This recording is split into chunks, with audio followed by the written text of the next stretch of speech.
It's loading up. It's loading up. Make sure here.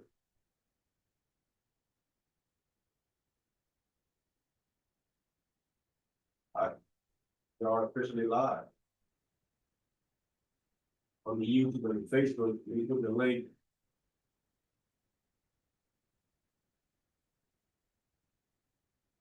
Chat on YouTube.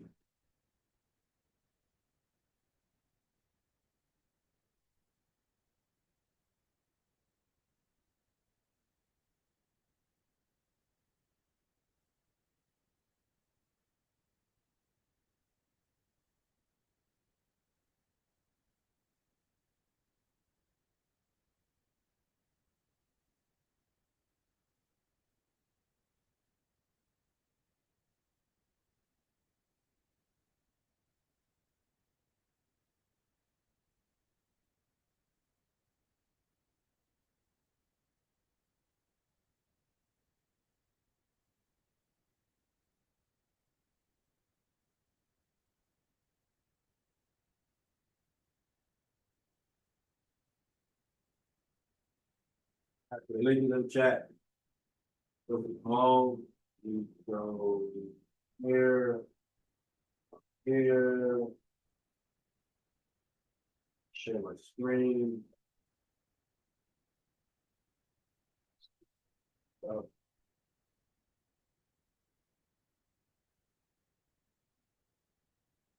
Okay, brother. All in done yet? I'm here, man. Yes, sir. Okay, my question. Okay, it's Exodus 23:13. Exodus what? 23:13. Exodus 23. Yeah. Because I wanted to break it down, especially with circumspect. Like, what does circumspect mean? This Verse. verse. Yeah.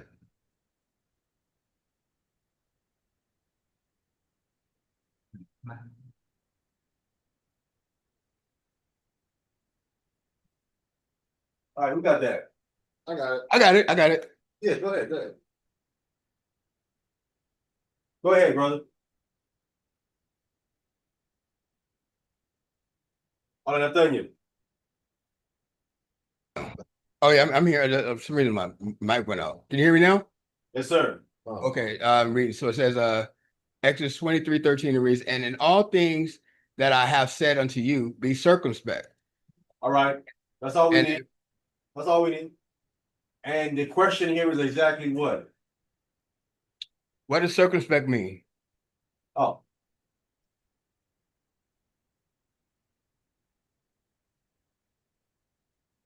I just highlighted it. I'll Google it.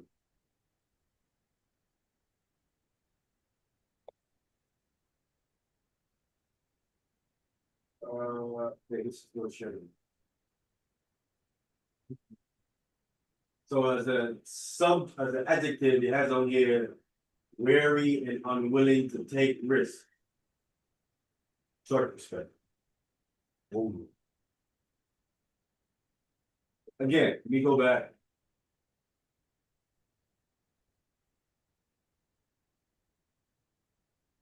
Words have different definitions, right?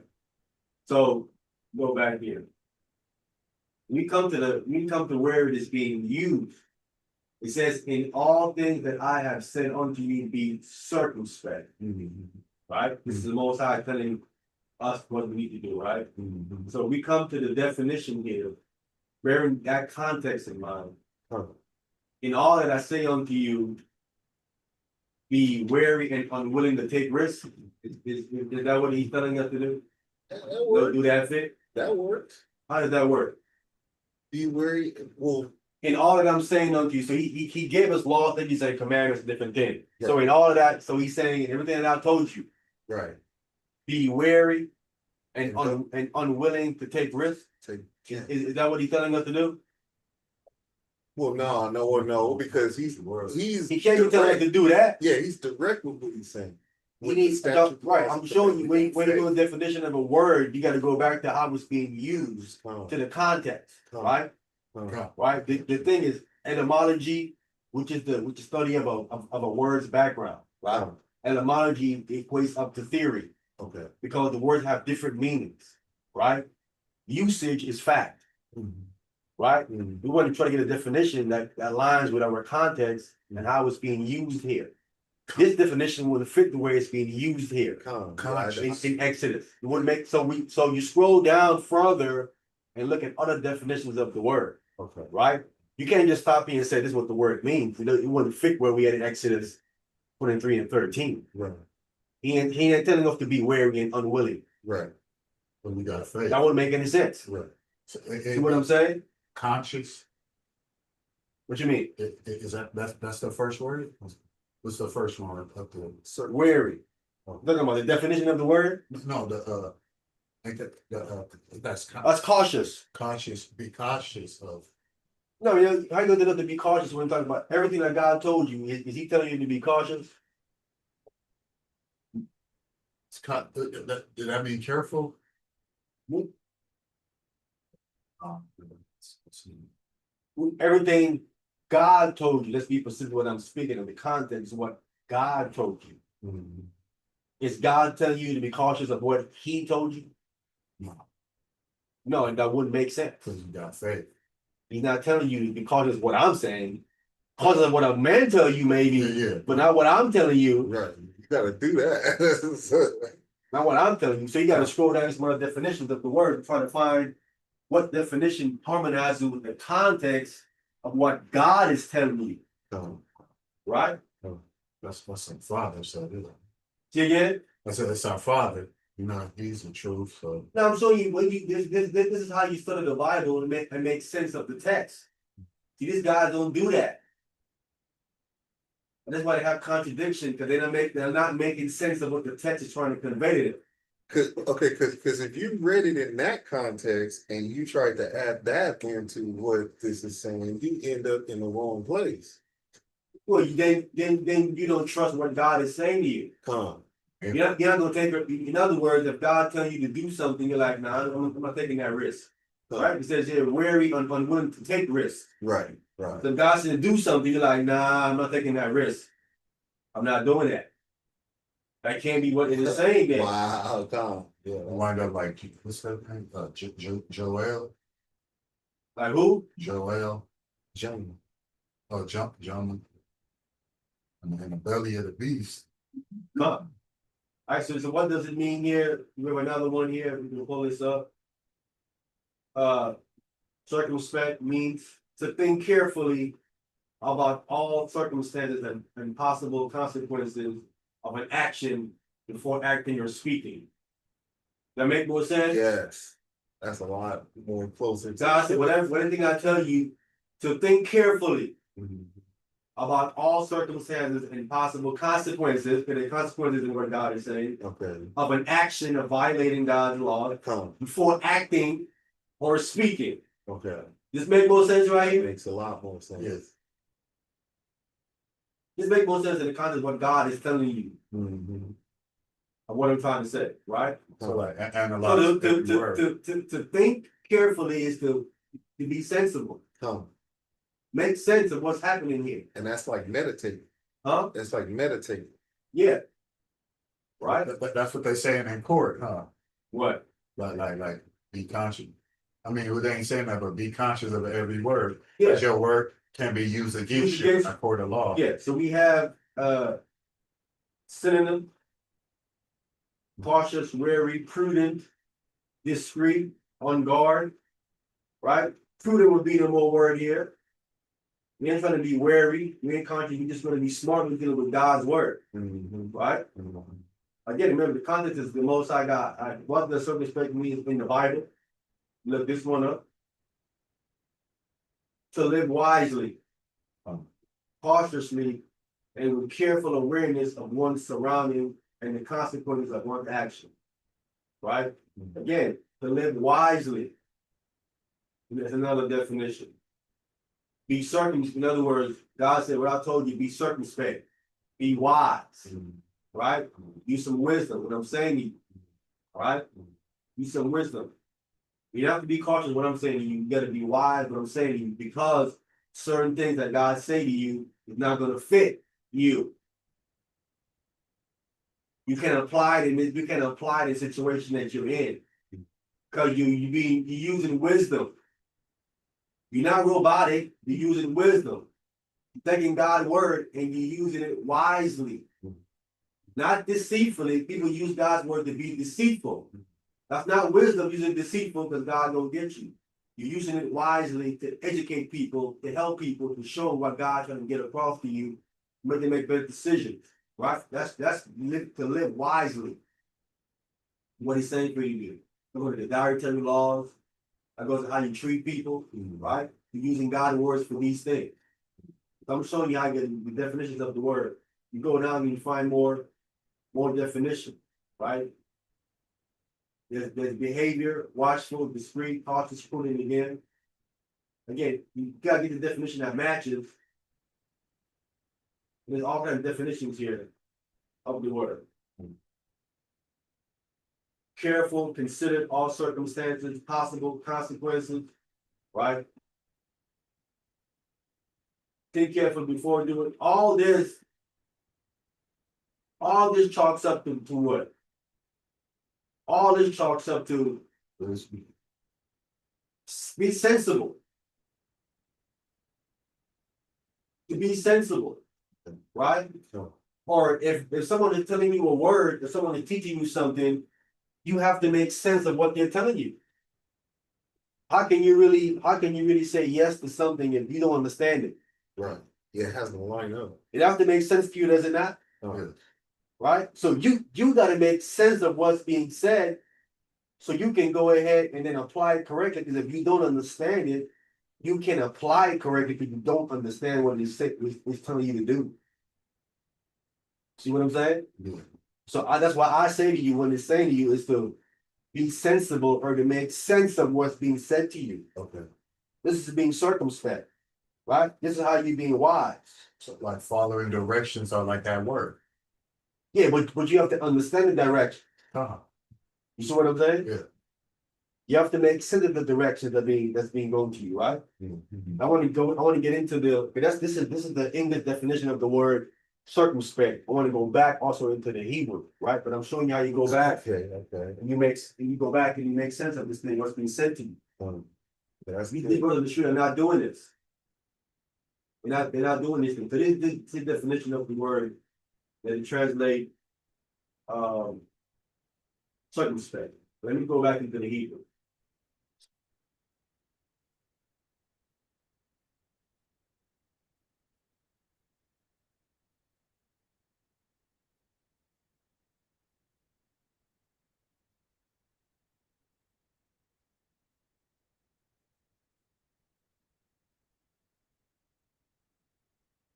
Exodus 23.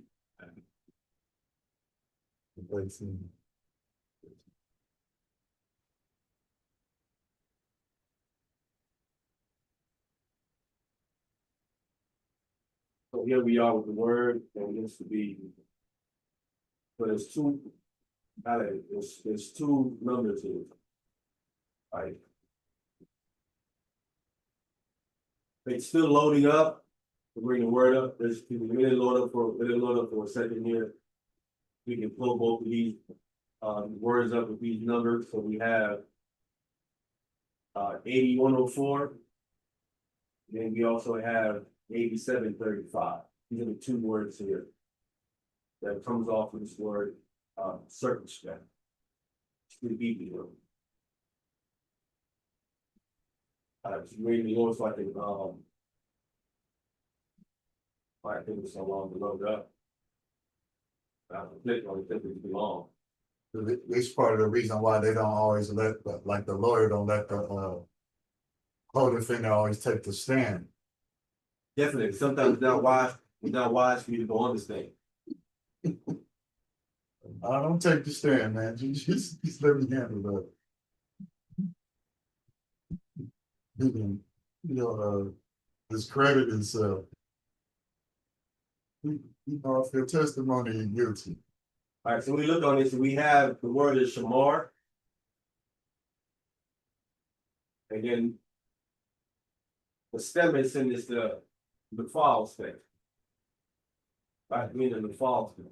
We gonna click on this word. Shema. The Shema. Right. We have the Shamar word. The primitive root. And you go into this stem here. Then the fall stem. We have to be on one's guard. Take heed, take care. Beware. Keep to oneself, refrain, abstain, right? To be kept. I think what God is, what God said to you, that's to be kept. And for you to guard it means to be protected. Right? Guard, protect something, meaning you gotta stand up for it. Right. Right? Yeah. You stand up for it, and you yourself have to be in accordance with it. To be applying it. Right? In application of it. You wanna say something, Tony? No, I'm just speaking. Okay. So this is the definition of it, of the Hebrew in the file step. You go off into the Brown Drivers Great Old Testament English lexicon, properly to hedge about. That is to guard, to protect, to attend to. Beware, you have to beware, circumspect. Yeah, the circumspect that's in here. To take heed. To self, to yourself, to keep. Mark, look narrowly. Right, you have observe, preserve, regard, reserve, to save self, be sure. Be sure. Yeah, you can't be sure unless you understand it. Wait, patience, and watch. The last one down, I think these are the other terms and the words here. That you have. Definition of the word. All these different definition here will become off the word shamar, but it always goes back to the context of where it's being used. Where the word is being used at. So wait a minute. Yeah. It's been used for all these words up here? No, these are definition of the word. Oh, okay. It's a definition like the definitions of the word. Right? So depending on where it's being used at, you gotta find a definition that fit to where Got you. it is being, where it is being used at. So in some places it means attention, in some places it means maintenance or something like that, like attending. Okay. Well, you have here to keep, Got you. you got here to watch and to preserve. Come. So whatever God told you, you gotta keep that. Gotta watch it. Whatever God told you, you have to watch it. Pay attention Right? to it. Pay attention to it. Right? Meaning the details. The details. There are details in it. Right? It's at even. Ooh, come. Detail. Come. You gotta preserve it. Come. Right? Come. Write it down. Come. Right? Or memorize it. Come. You preserve it by memory as well. I'll write it down. Yeah, that's a good one too. All this stuff can be, right? So this is how you be circumspect. Going back into the English word circumspect, as we can see, it says for you to be wise. We're not using the definition to be cautious, and that doesn't fit. Right. Right? But this is what it's going, and then you see the thing there in the bottom. Here it is keep 283 times, observe 46. It is heed 35, it is keeper 28. It's preserve 21. It's beware 9.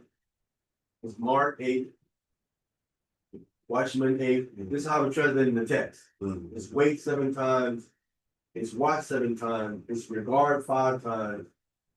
It's save twice and miscellaneous 9 times for a total of 468 times being used in the entire Bible. some of the time the word is being used, and you have all the scriptures here where you use the word beware. And only one place is being used as circumspect. This is where we are, right? Exodus 23:13. So one of the places that they translated as be circumspect. You say be wise. In all that God I'm telling you, you have to be wise, you have to be sensible, you gotta make sense of it. Right? To know how to apply it. You have to know how to apply. So you have to go back to the scripture here. So you gotta know how to apply it, when to apply it, and where to apply it. Yeah, so in all things that I have said unto you to be circumspect. So you gotta understand what is the Most High trying to get across to you when he's saying this in this word here being translated circumspect, or have the word to be the Hebrew word is shamar. If we have is watch, and so on and so forth. So what is God trying to get across to you here in this verse? Right? And that's why I say in this verse right here, when he's saying to you, he's saying to you is you got to be sensible. You got to make sense of what I'm telling you. Right? This is go across the board for what anybody is telling you anything. You have to be sensible of what they're telling you, and you got to make sense of what they're telling you. This is being circumspect.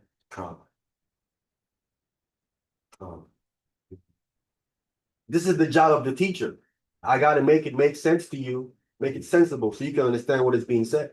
And as you reading in the word of God, this is how you got to look into it as well, because you have to understand it for you to be able to apply. You can't apply something you don't understand. Can you? Well, you can't. It's gonna crash you.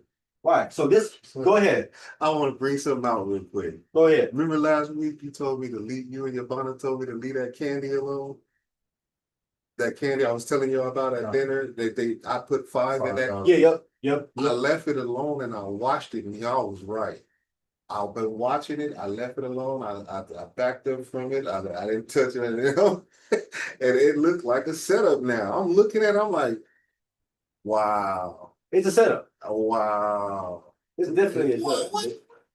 Booby trap. What you want a booby trap people? I'm supposed to be the good guy. It's to whoever. Anytime you get something that's free, you gotta watch. It's free. It ain't just free. It's free for a reason. But I did put the money in there, but still, I was like, I agree. That don't look right now. Alan Nathaniel, did your question get answered? Is he there? You there, brother? I know I can't hear you. I'm here. Yeah. Yeah, I appreciate you doing the Hebrew and stuff because I did the Hebrew, man. Like, you know what I'm saying? You answered it. Yeah, you answered it because you went through all the stuff. So Any other question? I want to be clear. When I said that the Hebrew word it means to make sense, there's a definition that says you can make to make sense of it and be sensible. I'm trying to find it, but I'm just saying. What I'm saying here, this is the conclusion you need to come with, because this is what God is trying to convey to you. Right. Why? This is why you have so many people out here teaching the Bible, right? Because they all think that they're conveying to you what it is saying. When you listen to them, they are not doing that.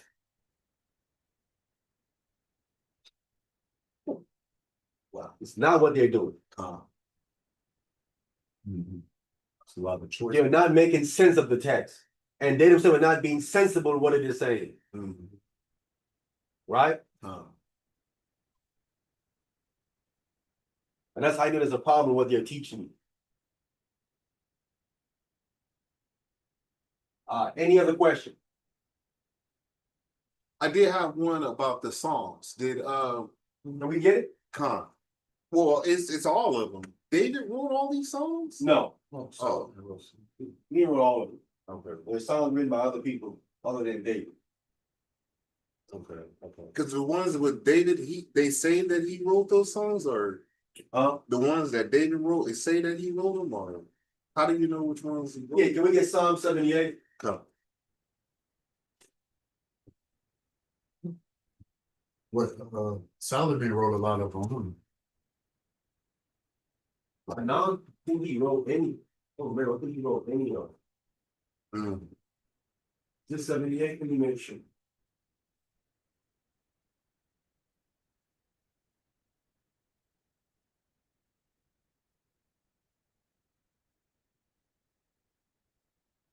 One second here, let me grab this.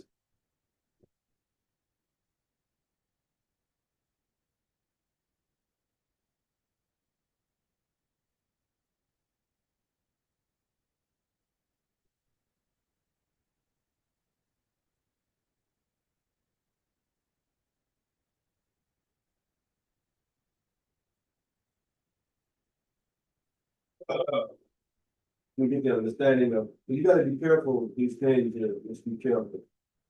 Come. Cause well, in Psalm 78, mine says, Maschil Asaph, Asaph.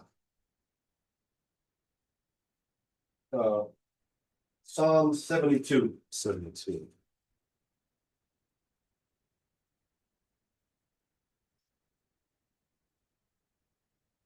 I just, yeah, this one says Solomon. And what? This one says a psalm for Solomon. Yeah, for Solomon, not by Oh, Solomon.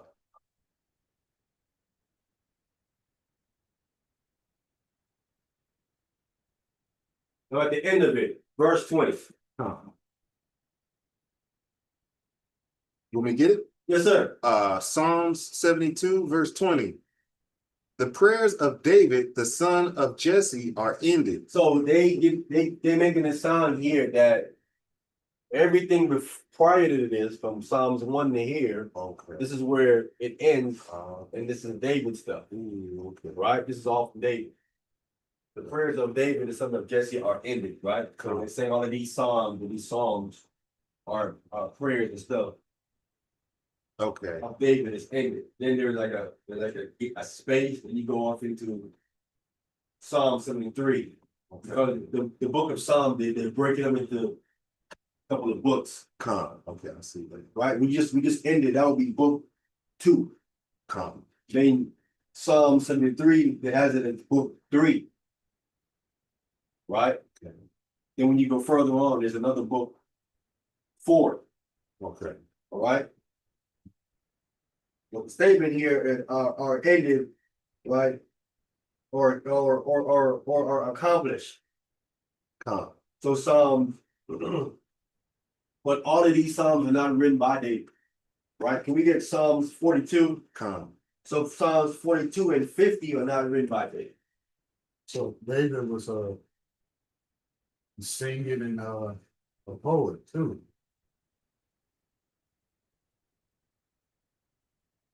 I mean, writing songs and a poet.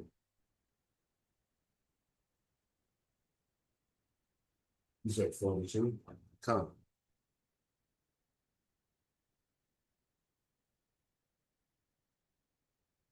It's needed, bro. Um, what is it, Psalms 42. 71. This Psalm does not say in the beginning of it that it was written by David. Hmm. The other Psalm, when a Psalm is written by David, it will tell you at the top. Mm-hmm. Right? This doesn't have a caption here that it was written by David, right? Come. And let me just show you where that says it. Psalm 37 at the top says it, a Psalm of David. Come. These are all the Psalms of David, they are labeled at the top, Come. See. right? Come.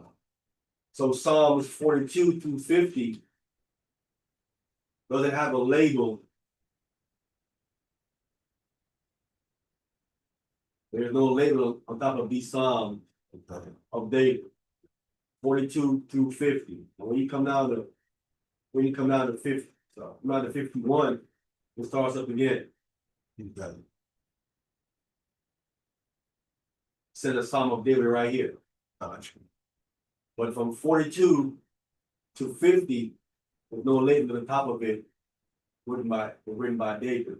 But written by David is going to say that. when you get into Psalm 72, and it says, the prayers of the son of David are ended, make you think that all the Psalms before it are written by David, but they're not. Okay. But you have Psalms after 72 that are clearly written by David, right? Okay. Psalms 110 is written by David. Come. We read a Psalm after 72. Come. So it's not ended. It isn't in there in Psalm 72. Yeah, so Psalms 110 instead of Psalm of David. It's after 72.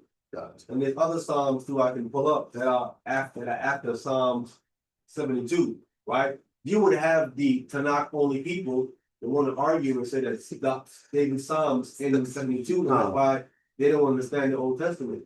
I mean, you bring that out a lot. You like you don't understand the Old Testament. Yeah, but they would read Psalm 72 and verse 20 for you and say, brother, it says right here, the prayers of David, the son of Jesse are ended. That's ended. It do say That's that. what I'm saying. It ended right here. Right. When you read Psalm 72, it says right here in blank. A Psalm of David, so and so. They don't really understand the book. They don't understand. Psalms are songs, but again, the Messiah calls Psalms the law, Come.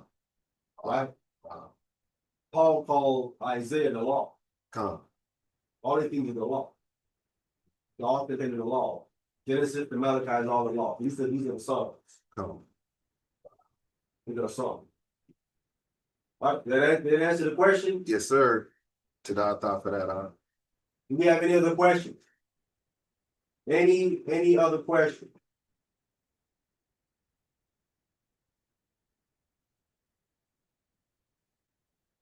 Hold one. All right, we get Exodus 31.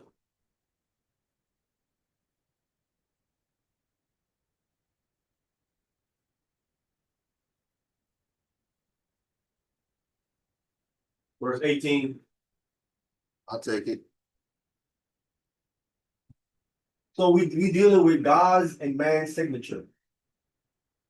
And then we're gonna transition over a little bit into this covenant. But this is important, right? Go ahead. Exodus chapter 31, verse 18. And he gave unto Moses, when he had made an end of communing with him upon Mount Sinai, 2 tables of testimony, tables of stone, written with the finger of the Most High. Hey, written with the finger of God, right? So when you're writing something with the finger, it's like you're signing it, right? This is the signature. This is multiple facet, because whatever Moses brought down there, right? The script that was written in will let you know that would be the original language within that. You're not God writing the original language. Yes, he would. Whatever script that Moses came down there with. And what's so crazy about it, you have these crazy people today who are trying to tell you that the script that he came down there with was this box script. That doesn't make any sense. God didn't write this in no box script. He wrote this pictographic. This is Paleo Hebrew pictographic script that he wrote this in. So he showed them what he was talking Yeah, about. again, God couldn't have wrote this unless they knew the script. How could they read it? How could Moses have read it if he didn't know the script that he wrote it in? Right? Wow. And in Israel be able to read the script. It was written in. Interpreted. This would be the same script that Moses would have wrote the rest of it in. So would that be, that's his like landmark too? That his signature there? That won't be his landmark. No, it would be his signature. But it gets a little bit deeper though.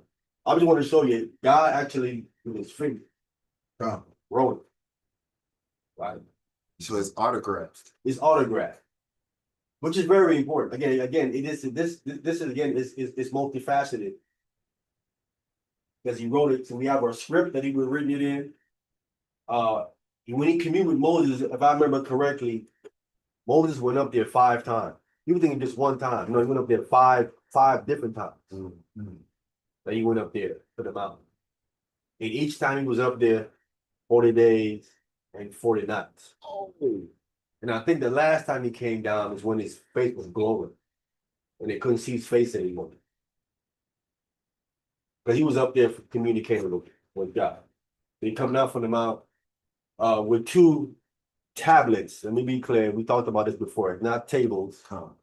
Came out with two tablets. All right. Of testimony. We're gonna get into this. We're gonna get into this testimony too as well. Because again, it's another aspect of I don't think I have covered of stone. Of two tablets of testimony, tablets of stone written with the finger of the Most High God. I want to get Exodus 32, verse 15 and 16. Exodus 32, verse 15 and 16. If we look at the movie The Ten Commandments, he has on it the paleo script. but yeah, In that movie. Yahweh's name in there. I Yeah, see. he has a paleo script in that movie. Mm. Mm. Even he knows it's not that box script, the paleo script. Mm. That was on when he's holding the commandments in his hand, the two tables. Charlton Heston is holding the tables of the stone in there. It's written in paleo script. Oh wow. Yeah. A lot of people didn't forget. Fact check that. We got Exodus 32, verse 15. Exodus chapter 32, starting at verse 15. And Moses turned and went down from the mount, and the two tables of the testimonies Tablets. tablets of the testimonies were in the hand. The tablets were written on both their sides, on the one side, and on the other were they written. So I want to be that you know that it was written on both sides. It wasn't one side, it was empty. Written on both sides. So the whole thing was written on, right? I'm bringing this out to you for you can understand. This kind of like foreshadow. This foreshadows when we go, Tony. No, I'm just not. Yeah, this foreshadows when you go off in Revelations and Christ opened them seals on their scroll. It says it was written on both sides as well. God wrote that the scroll that Christ opens up. Said the same thing there in the seal. It's written on both sides. That when he unrolls it, it's written on both sides. Right? I'm showing you the most highest detail where I don't have room for empty space. I use the whole thing. Right? I don't craft something and I'm leaving stuff. No, I'm using all of it. Wow. Wow, useful. Wow. That's what I'm doing. Wow. I'm using the whole thing, both sides. Oh, wow. I'm covering all of my bases. I'm using both sides. Written on both sides. Right here again. This again foreshadows when God moves it off the stone and he put it on the people. He's writing on you both sides of you. Wow. Wow. Not just your front, both sides. So he's not leaving no room. Written, hold it. He's not leaving no room for No. iniquity to come in either. Wow. He's signing, right? It's like when you have the what they call it again? Scroll. Like the scrolls. The Constitution, Okay. right? It's a very important document, right? That they preserve it. Right. You know what I'm saying? Right. This is kind of what God is doing with you. What he's writing on you is something that can be preserved, right? And also you become actually the paper or whatever that you write it on, you get preserved as well. Okay. Right? You become important because what's written on you is important. Right. Okay. Right? Your value skyrockets because what's written on you is something that's preserved. Not written on you, your value drops. Right? If we take the words of the Constitution off of that paper, the paper becomes what? Worthless. Worthless, really. It's what's on the paper makes the paper have value. You Right. preserve what's written and the paper, right? It is the signature. In other words, I'm signing off on you. Right. You're good. You're in the covenant. That's why they preserved the two stones. Wherever they went, they carried it with them and they preserved it. Did they not? They preserved it in that box. And Aaron's, and Aaron's blood was preserved in there. in there. The manna was also preserved in there. Right? That's the Ark of the Covenant. The Ark of the Covenant. These things becomes right, and that's the seat where the Father sits up. Right? And it goes back to your preservation. So all this is important. His signature, he's signing on you, which gives you your value. Because most people don't have this. Most people don't have this. And again, I'm speaking this to you because men don't see this. Right? Once he's writing on you, they don't see it. You know who sees it? The Most High. Who else? Christ. And Hashatan. Hasatan sees it. He sees it. You keep it in the Shabbat when God said the Shabbat is a sign between me and you. It's marking you. It's a spiritual mark though. And he sees it. To those brothers, that's what they're doing. Hasatan look and I don't see it. Not there. His signature is not there. He didn't sign off on you. He didn't sign it with Israel. Listen, why do you think that demon knew? He said, Paul, I know. Christ, I know. I don't see the signature on you. It's not there. It's blank. It's blank on you. So I can jump all over you easy. You're blank. Easy access. Wow. A lot of people is blank. I didn't wrote nothing on you. You want that writing. Make your election sure. But again, the writing is what God said. When you're violating God's laws, there's no writing on. It's bad for you. You don't have his signature. You need to be signed off on. Right? Let me get Deuteronomy chapter 9, verse 9, down to 11.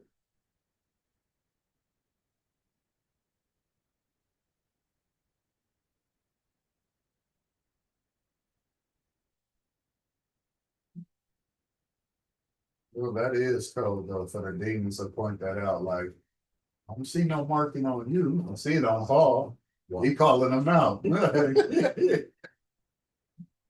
Oh, I got it. I'm even looking into that too as well. 'Cause I'm trying to figure because we don't read about demons possessing people in Israel in the Old Testament. Get into the New Testament and we are reading. I'm trying to figure out is it something to do with the table, the signature that's present in Israel, right? And then when they lost the Ark of the Covenant, it was no longer where it's supposed to be in the temple, right?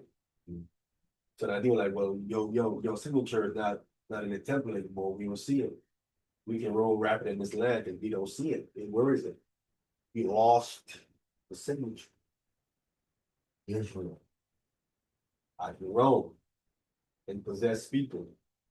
Damn, that sounds like little shit too. I'm saying could be that's what it is. Because before we don't see Roman like that. I don't read about it nowhere they're Roman like that. They're doing that in the New Testament. They don't have the Ark of the Covenant where the signature were. It's not there. But then here comes the walking signature.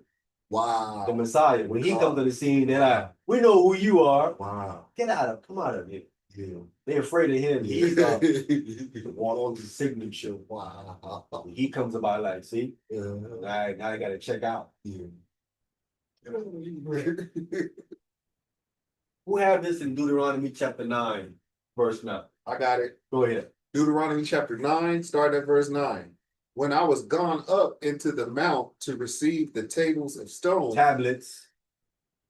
I don't think it'll take a while for you to get it. You want to say tablets? Yes. Okay, come No, on. tables is not correct. I want to be clear. We trying to get it correct. Come, Tables are wrong.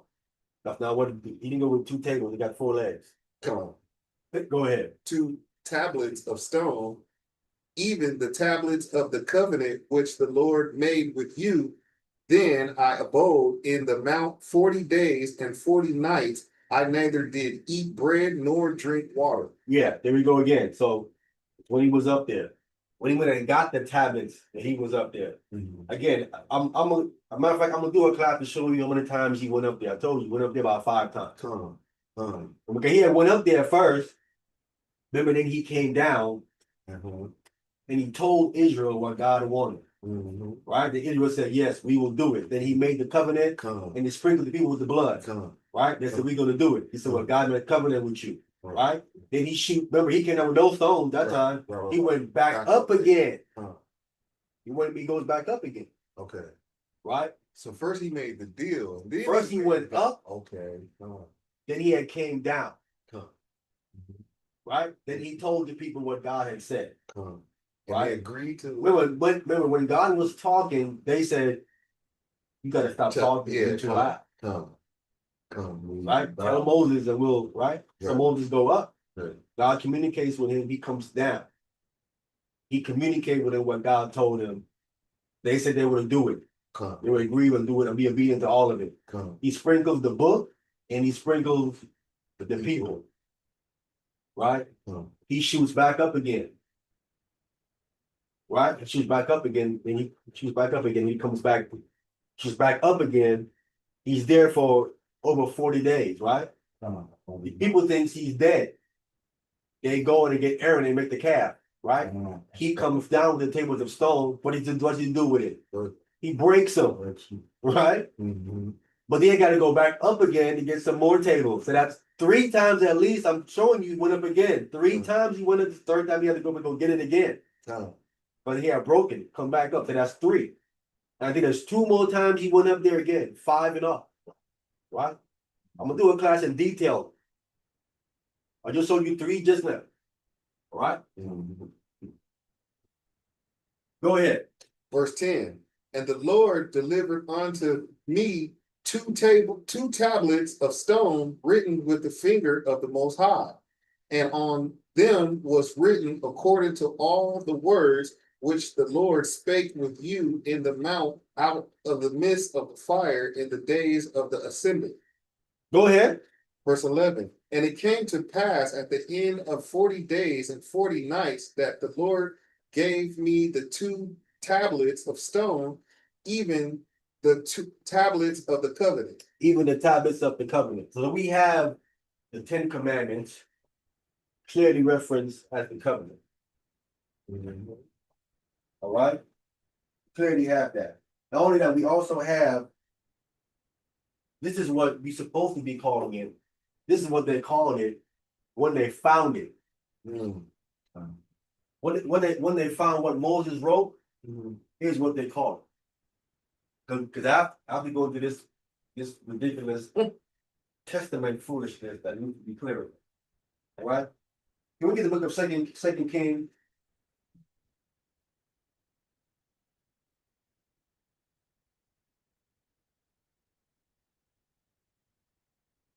When we get the exact words.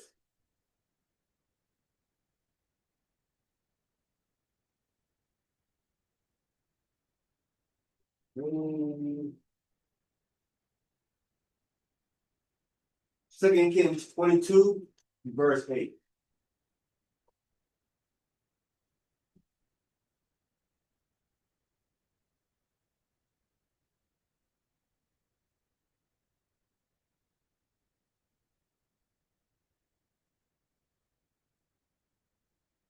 All right, we got that. I'm saying, Go ahead. Second Kings chapter 22, starting at verse 8. And what's that? Hilkiah. Hilkiah, the high priest, said unto Shaphan, the scribe, I have found the book of the law in the house of the Lord. Mm. And Hilkiah gave the book to Shaphan, and he read it. What book you think that is that they found? Said the book of the law. What is that? That's the Old Testament. No, the five, what's that called? Uh, Five books, The I Torah. can hear you, the Tony. Torah, the Torah, the Torah. I'm saying, I don't understand. Which one the Torah? The Torah would be Genesis to Malachi, Malachi. accurate. But we're not there yet. We're in Second King, or timeline wise, we're not nowhere near Malachi yet. So you think the book of Enoch? Look at Enoch. No, why would it be Enoch? You want to hear somebody's off? We're in listen, that's what I'm trying to say. That's why you hang your vest on a timeline. Okay. We're in Second Kings. Yeah, They said they found the book of the law. What would that be in Second Kings at this particular timeline in the nation's history? We're not nowhere near Malachi.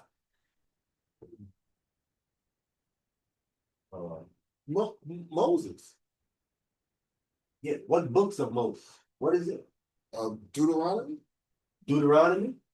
Just Deuteronomy? You Well, think it is? actually, Genesis to Deuteronomy. Genesis to Deuteronomy, Come, right? come. That's what they claim Moses wrote, right? Right. Genesis to Deuteronomy, right? He didn't write Joshua, Right, was dead right, by right, then. right. Right? So they found the book of the law, right? Come. Genesis to Deuteronomy. All right? No. I want to come ahead. 2 Kings 23. And let me get verse 1 and 2. So here we got the book of the law. I got it from the 23rd chapter. And we're gonna get verse 1. Go ahead. Genesis chapter 23 from the top. No, 2 Kings. Oh, 2 Kings chapter 23. I'm sorry. Genesis. Okay, from the top. And the king sent, and they gathered unto him all the elders of Judah and of Jerusalem. And the king went up into the house of the Lord, and all the men of Judah, and all the inhabitants of Jerusalem with him, and the priests and the prophets, and all the people, both small and great. And he read in their ears all the words of the book of the covenant, which was found in the house of the Lord. Right? So here we have it called the book of the covenant, Oh, right? oh. And it was found in the house of the Most High. Right? So we know that is where Moses put it. He put the 10 Commandments there in the ark, and he also put the book of the covenant in it that he wrote. Right? Those 5 books. So they were, and the guy was, listen, they were reading it. Understand, at this time, they can still read what Moses wrote. Come, okay. Come. Well, This is hundreds of years later, hey, they can still read what Moses wrote. Not only that they read it, the priest would have to give the understanding of what is being said. He have to give the understanding of what is being. This is hundreds of years later, they can still read what Moses wrote. Right? And they found it. And they calling it the book of the covenant. We have the book of the law and the book of the covenant. Right? Again, notice it is not being called a testament. It is in the Old Testament. When we found it, we never labeled what we had as no testament. Right. It's a covenant or a law. Oh, Is what was called. And I'm gonna show you in the so-called New Testament, it's accurately called a covenant by Paul. wow. It's the same thing that he calls it, Oh, right? oh. You know, we go down to this testament nonsense too as well. But it's not a testament. This is a covenant. What's It's the a covenant. difference? It's between. The covenant and the testament? Oh, I'm gonna get into that. Okay, I got you. I'm gonna get into that. Okay. I'm just showing you this is what we called it. We know men today they're gonna call you the Old Testament. Testament. They ain't gonna. Which is incorrect. It's the old covenant. It's incorrect to be calling it a testament. Oh, It's a covenant. right? They don't want to call it that because they know what this means. See, So they wouldn't have called it oak then because it was still about, so they wouldn't have called it oak then. no, it can we consider old as a holiday of time, Huh. right? But the reason why they don't want to call it a covenant because they know what a covenant is. It's for Share Israel blood. only. A covenant is between just two You got it. parties. Israel. That's what it is. Israel the Most High. It's only between two parties, Huh. and everybody else is excluded. So we go into the new covenant. They don't want to call it that either again Mm-mm. because it excludes everybody else. It's only between two parties again, And it's renewed. and it's renewed.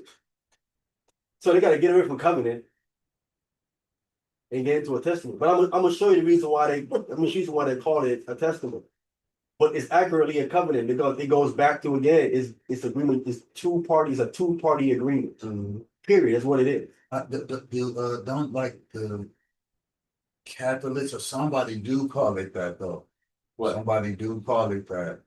No, they're forced to be calling it a covenant. Huh. They're forced to be calling it a covenant now, Mhm. right? Come. Why they forced to be calling it a covenant is because when they go back into the Septuagint and they see how the Septuagint uses this word right here, this Okay. Hebrew word, Okay. right? Brit, Uh-huh. Hebrew word Brit, Yeah. right? Mhm. They see how it's translated into the Greek. They said, "Oh, this is a covenant. This is the same word." So the etymology explains that, or the content explains it. The context and the etymology. Okay. This Hebrew word here for covenant is Brit.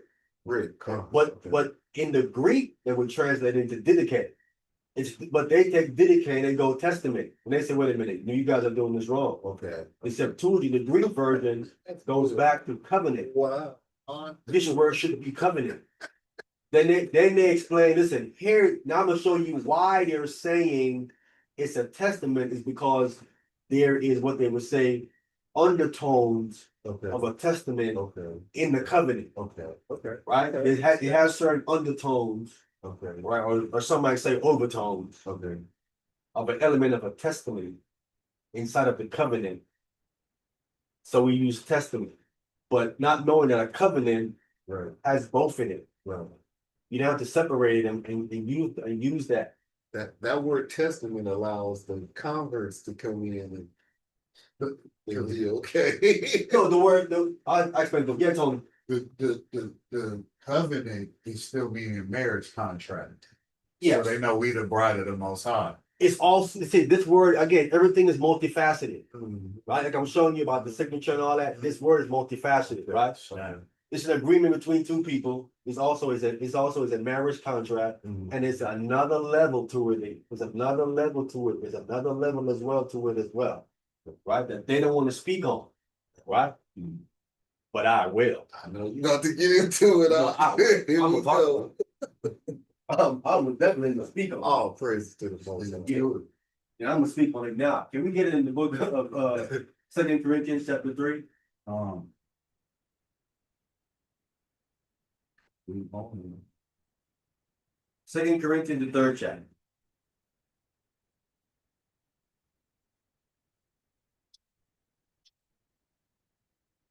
So, Yeah, I got this one. In 1 second, let's turn to it. Again, it came to a point. Listen, what I'm saying to you, brothers, they know this stuff, right? They know this stuff, but how do we how do they go forward trying to evangelize non-Israelites, right? With something that's saying it's between two people only. They have to change it and make it universal. They have to then make it universal. I can't evangelize you right. if it's clearly saying it don't pertain to you. Right. I have to change it. Right. So then it's redacted. Right. Oh, wow. It's been altered. Definitions change. It has to be this way. Yes. Otherwise, they could not evangelize Yeah. people the way it was originally written. So 2 Corinthians chapter 3, and let me get verse 14, I think, 14.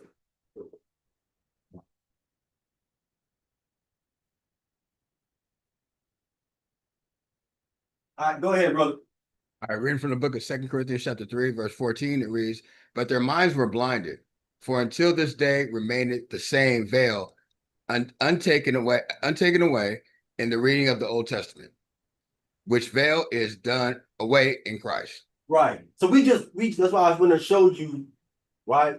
Because what they was reading in Second Kings, we read it as called a covenant. We know that ain't testament, because they're reading the same thing that was reading in Second Kings. This is actually the old covenant, right? If you ask any Christian scholar, they would say, no, it's covenant. I guarantee you, they would not disagree. They would say, no, Paul is using it as a covenant here. It's translated testament, but they would agree it's a covenant. I'm going to show you the Greek word, right? They're not going to argue with me and say, no, brother, it's testament. They would say Paul uses it and he uses it as an old covenant, right? They gonna say. We go. It's lucky. Not only that, but if you read like, when you read like in the Deuteronomy and all these things where like the stipulations, it reads like a covenant anyway. Come. That's what it does. And again, that's what they're running from. And this and that's why I try to do this for my Christian listeners, because they're lying to you. This thing is not universal. It is not a universal thing. It isn't about me hating you. It's about me giving you the truth. Because when I make about that sky, he gonna tell you the same thing I'm telling you. You ain't gonna like what he gotta tell you. You might not be able to deal with it. Anyway, I urge you to fact check me and look at it for yourself. Come on. All right, so we here, I am sharing, so we here at this word testament. All right, I'm highlighting it, testament. All right, it's 1242 in the Greek. I'm gonna click on it and I'm gonna share that too. Let me share this. Click on share. Let me see here, right? Dedicate. Dedicate is the word, right? Dedicate is the word. It's from 1303, properly a disposition. It says, i.e., especially a contract. This is right here. Right? Which is a covenant. Then it go off into this, especially a depository will. Then it has right here, covenant, and then they have your testament. Right? We know that it's not a testament. We're gonna get into that.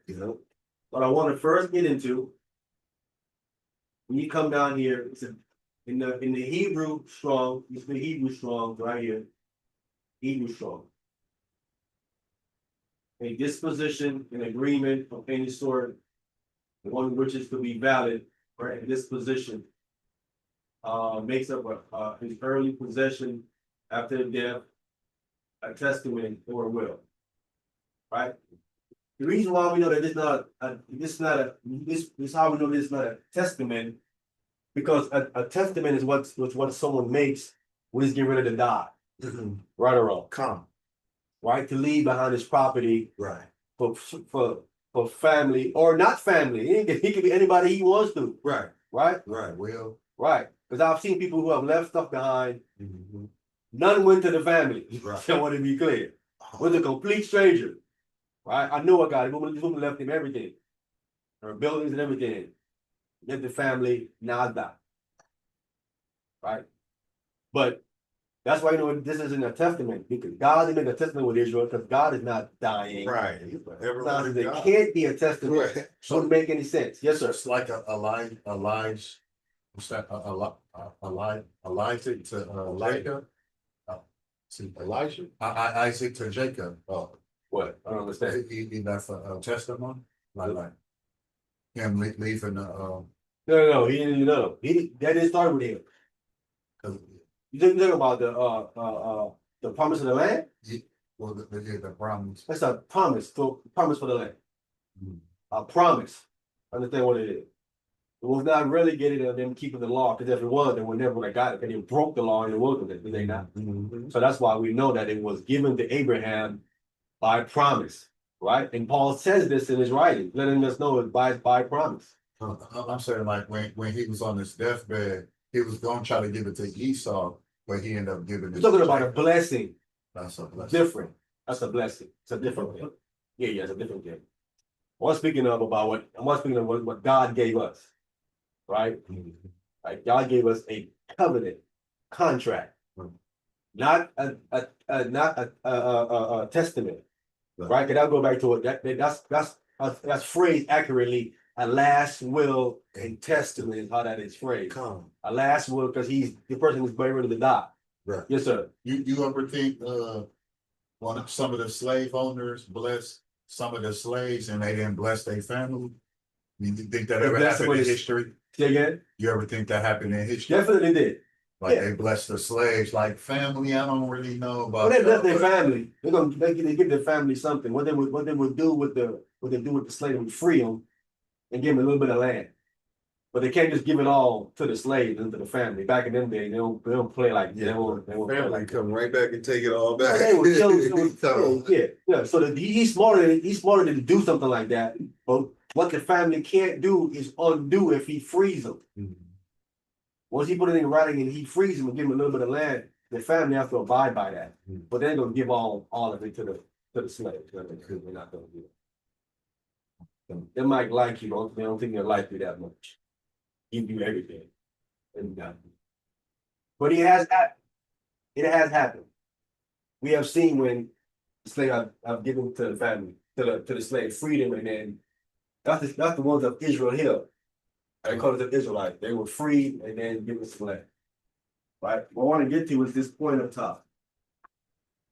Gave them a blessing. It's nice. I want to get to disposition. There we go. Look this up in the. And make sure I'm sharing it. Get back to share that.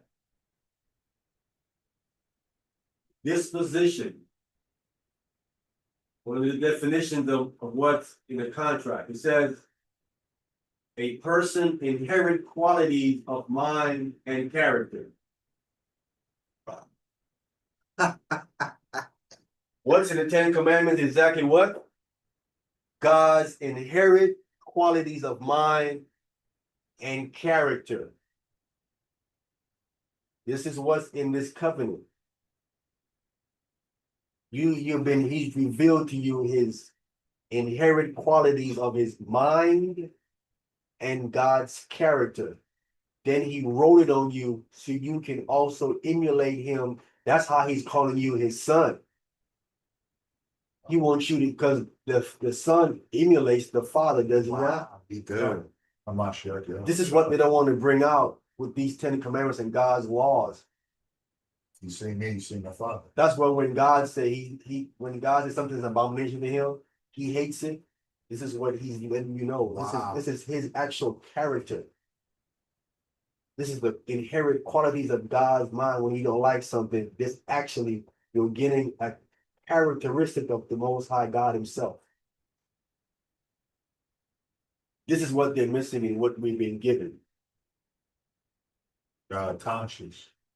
Yes. Inherent quality. The word of That's why. that's a disposition. Yes, That's sir. why. If you ain't called to this, you won't understand. No, none of you're not this. going to. Like I said, anybody they argue too much, they're not going to bring this kind of stuff out.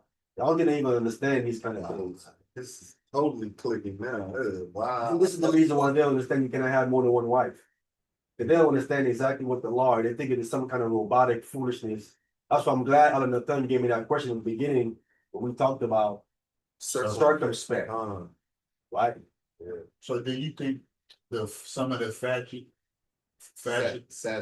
Sadducees and Pharisees knew about this? No, Not at all.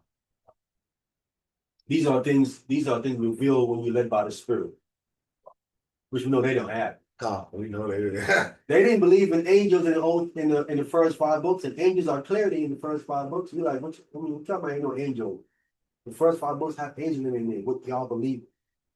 Like how y'all missed that? And they not be led by the Spirit. All right. So this is a lot that we get. And again, it's only written on. Again, the text tells us, "I'm making a new covenant with the nation, with Judah and Israel." Mentions nobody else. Only they are getting God inherent qualities of His mind and His character. Only they are getting it. That's it. But see, they know all this. They gotta like, wait a minute. We have to try to get other people in. We gotta try to get them other nations in here. Just So they two got a groups lot. with just Judah and Israel And deceiving, going and deceive people. of the whole earth, just Judah and Israel. That is it. And I'm hearing all these people what Jesus did on the cross is so big, it encompasses. That already. Yeah, so this is what we have. So we're showing you, so Paul here was calling it in the reading. We know at this time, when Paul is saying this, there is no New Testament written. Come. No New Testament written. So he could have been referencing the Old Testament. It's the old covenant that he's speaking of. That's all they had at this time when Paul is saying this to them. In the reading of the old covenant, the old contract, the old disposition of God. They didn't catch it. They did not be led by the Spirit. So Paul calls it here clearly an old covenant. They're not going to argue that point. I want to jump up in the same chapter.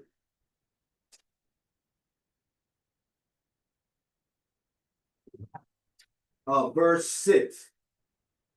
2 Corinthians chapter 3 and verse 6. 2 Corinthians chapter 3, verse 6. Who also hath made us able ministers of the New Testament, not of the letter, but of the Spirit. For the letter killeth, but the Spirit giveth life. So in this verse right here, he's again speaking of the new covenant with the same word that's here again, dedicated. So in one chapter, he references and he calls it both things. He calls it an old covenant and he calls it a new covenant, right? It's the same word for testament here in the same chapter. So Paul calls it the same thing in one chapter. So we know what the Israelites called it. They called it a covenant. And we know all the faceted of this covenant as well. How multifaceted it is. Right? It's a marriage contract. It's an agreement. Is his signature. Right? And it's also his disposition, right? It's the inherent qualities of mind and character, all given to us in one. And then when it's written on you, you're supposed to be emulating that, and that's how you start to emulate God. Right? When Christ talks about let your light so shine and glorify your Father that's in heaven. Right? Christ is doing the same thing as well, right? We're doing it, we're glorifying his Father that is in heaven. Getting this thing written on you. So now why is it then dealing with a testament? Hebrews chapter 9. Sorry, Smith.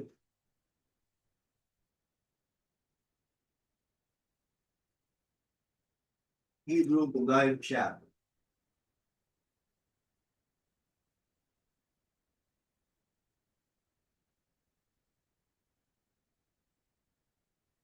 And I want to start at verse 11.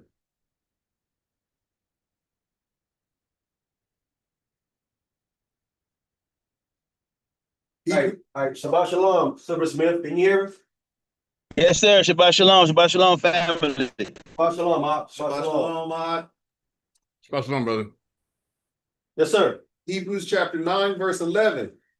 But Christ being come and high priest of good things to come by a greater and more perfect tabernacle, not made with hands, that is to say, not of this building. Right, see, so we see here, Christ become a high priest. He became a high priest. Well, not always a high priest. He became one.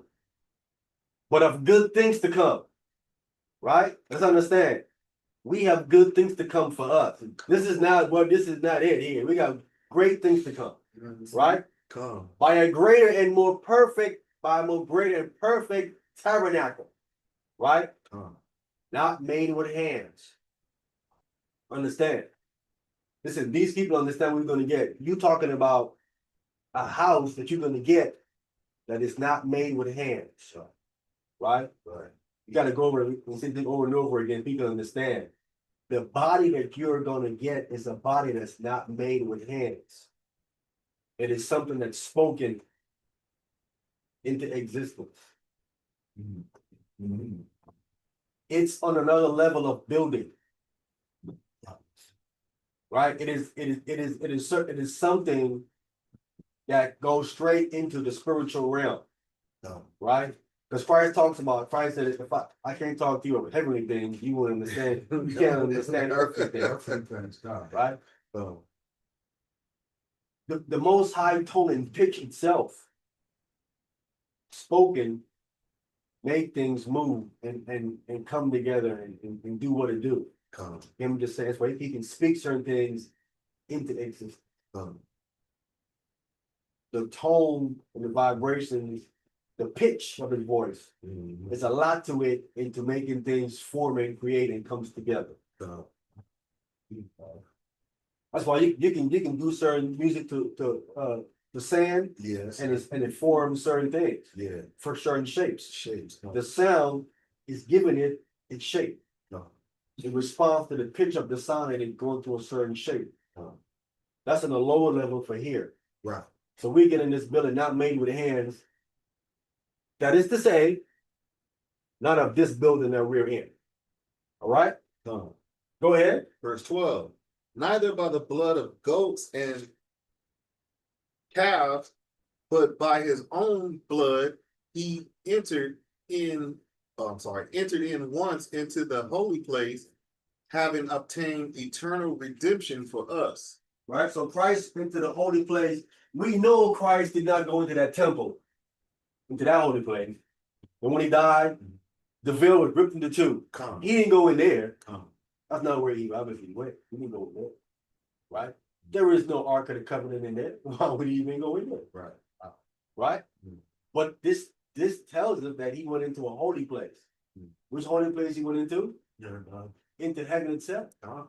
where the Most High dwells. That's why I said when he died, he went up into the holy place. Right? And you know when you go in there, you got to bring something. Come. The high priest goes in there, he don't go in empty handed, does he? No, he has offerings. He gives an offering. So when Christ went up in there, when he went in there with something. Had to bring something in there. First fruits. That's why I said he brought the first fruits and presented them to the Most High there. Come. Right? He said then once he did that, he says, having obtained eternal redemption for us, he came down with eternal redemption. He came back down with something. That's what he did. He went up there, offered the first when he died, and God said, here, take this back down and Wow. Wow. So take that with you. before he died, we didn't have eternal redemption. No. Most High Christ. And not before he came back down with it. Yeah. Most High He came back down with it. Wow. They on point. Most High Christ is on point. I'm gonna show you how it's working. The dynamic is working. Come. You know what I'm saying? Come. But you can't get eternal redemption unless the atonement has to be made first. That cleans you up. Come. Right? Gotta be cleaned up first. Go ahead. Verse 13.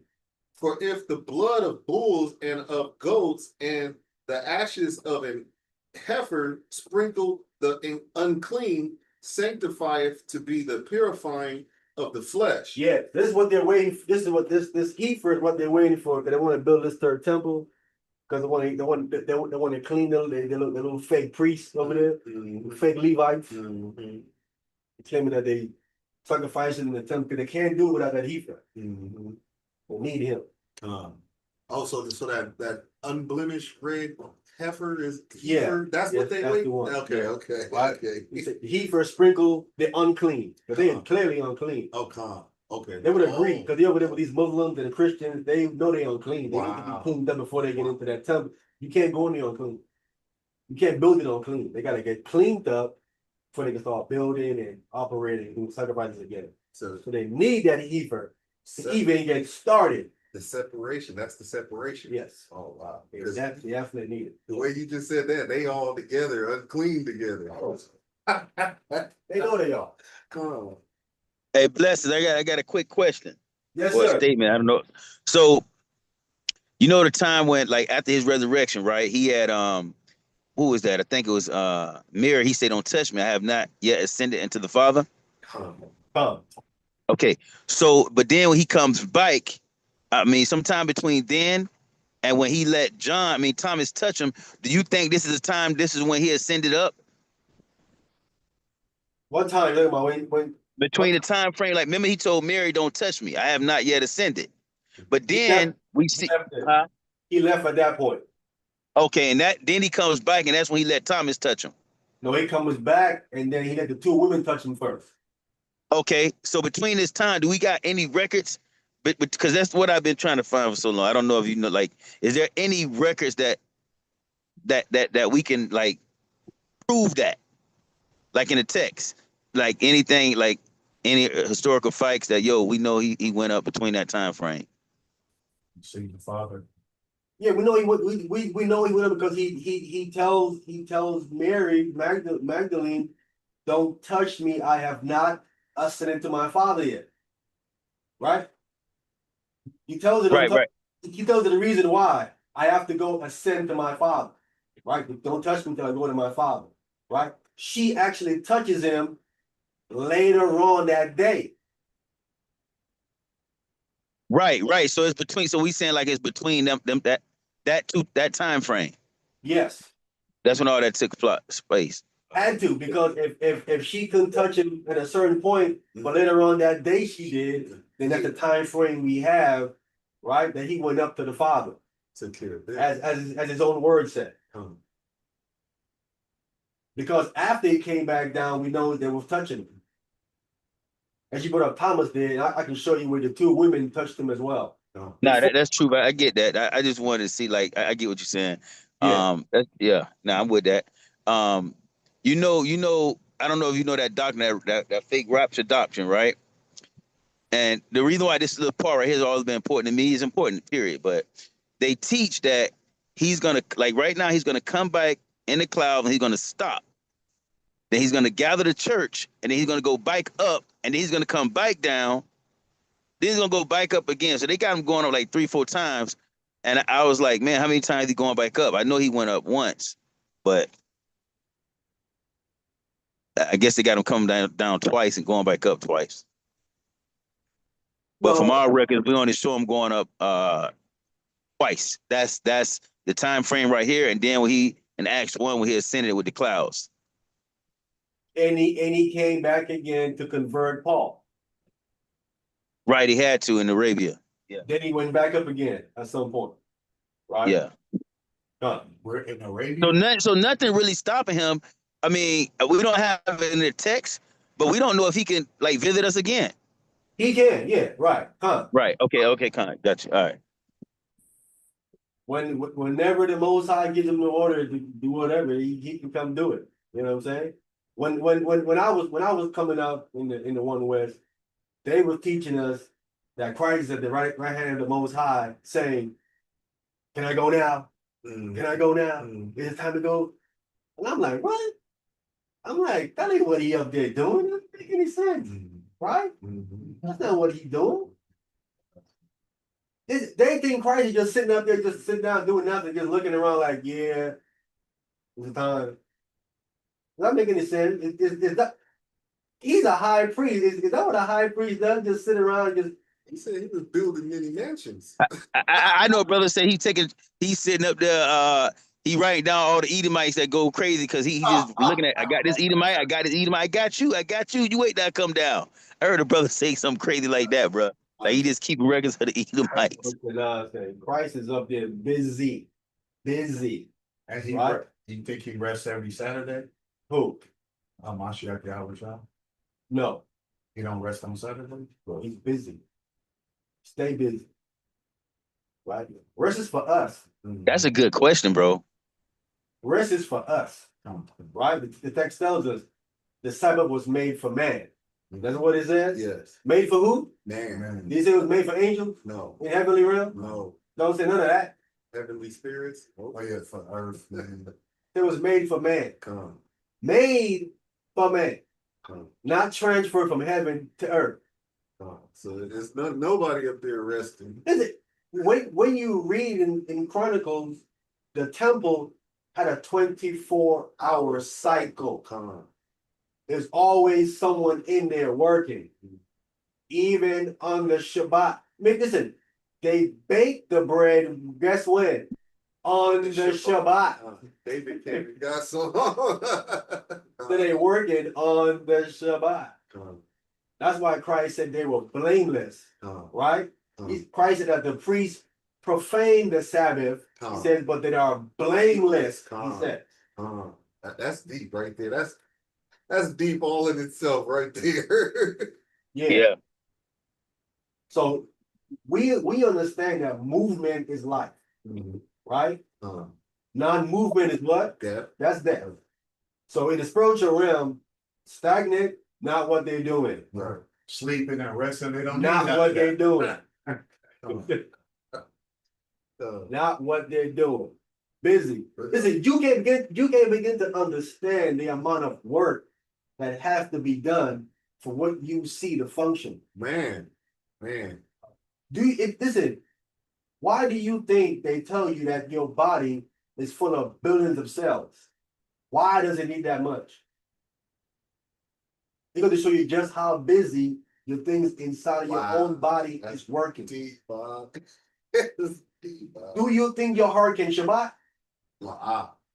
You should buy Your heart Shabbat, you for the Shabbat. Come on, that's a rest. Your heart Shabbat. has been beating ever since it started beating your mama's womb. It had never took a Shabbat off. Mm. It has to continue to keep pumping blood.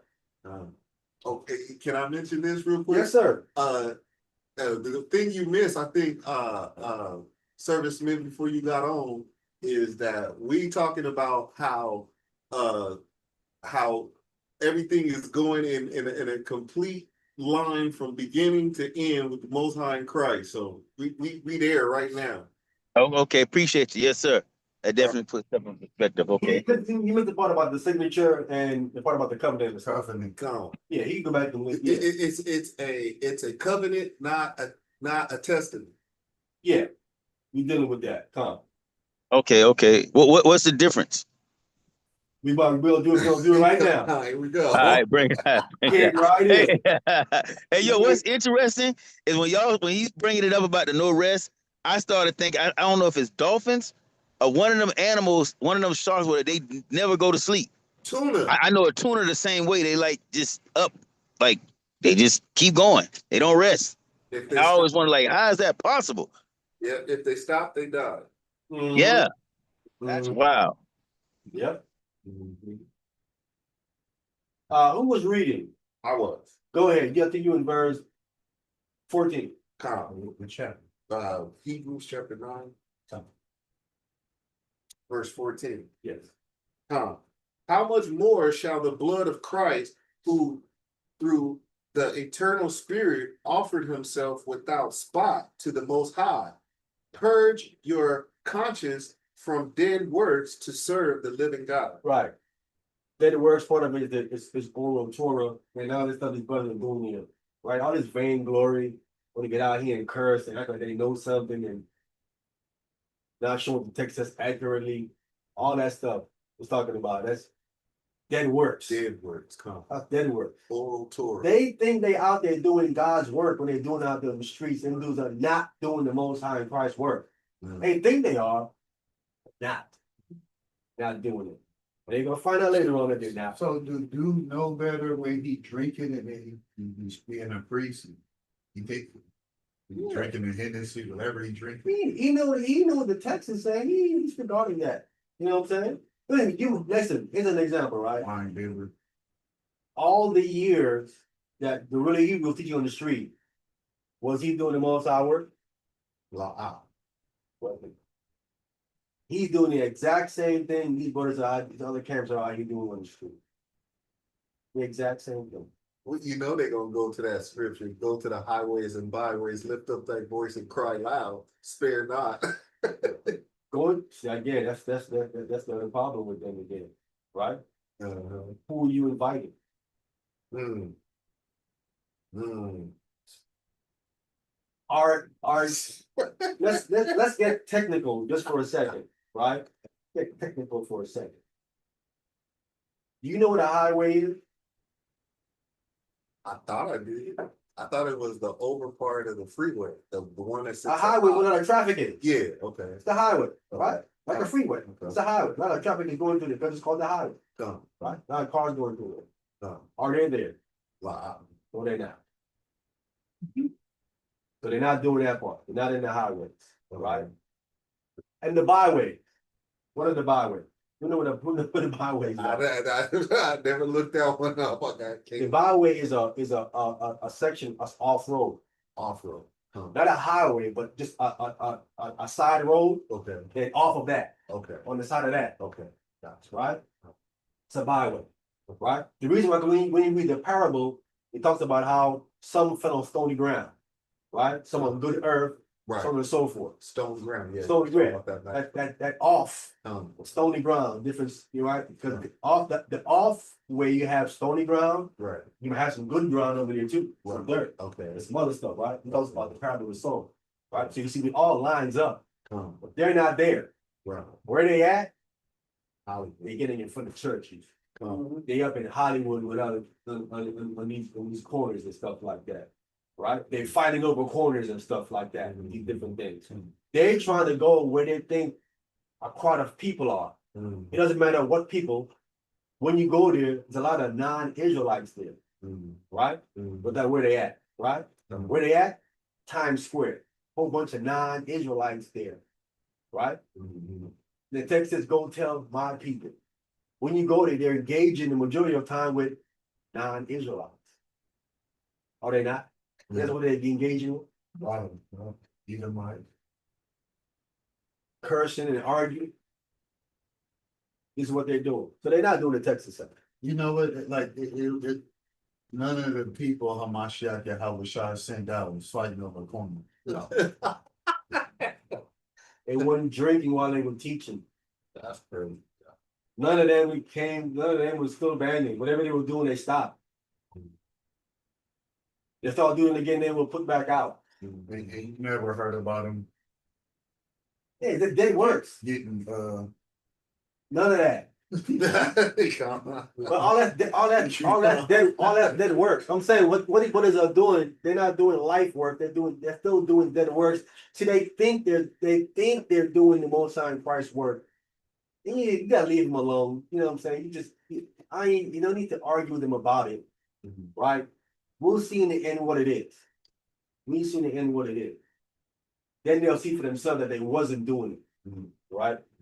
Gorilla see he wasn't doing it. no, that's not from, no, son of them. He was the most. Listen, you have a situation where the Most High is giving me a small congregation, right? Right. The scripture say, "To who is faithful over little, is faithful over much." Right. He was given a bigger congregation than I was, Right. and he was not faithful over the big congregation that he was given Come, by the Most High. Was he? See what I'm saying? So it isn't the size of something that you're given that determines how faithful you are to it, right? come, Because he didn't look at it the same way. The Most High blessed me with all these brothers and sisters. Let me be true to it, right? come, And do what the Most High Christ said for me to do to preserve it. right, He didn't. He behind the scenes doing a whole bunch of nonsense. right. Then he lost it. Come. It's taken away from him. Now he down in them like they did him wrong. Something wrong. Now he back to his vomit again. Oh, not recognizing what you've been given, because he thinks that he must have went out there and gathered people together, like the Most High probably didn't bless him with those people. He more think he did it. He more think it's him.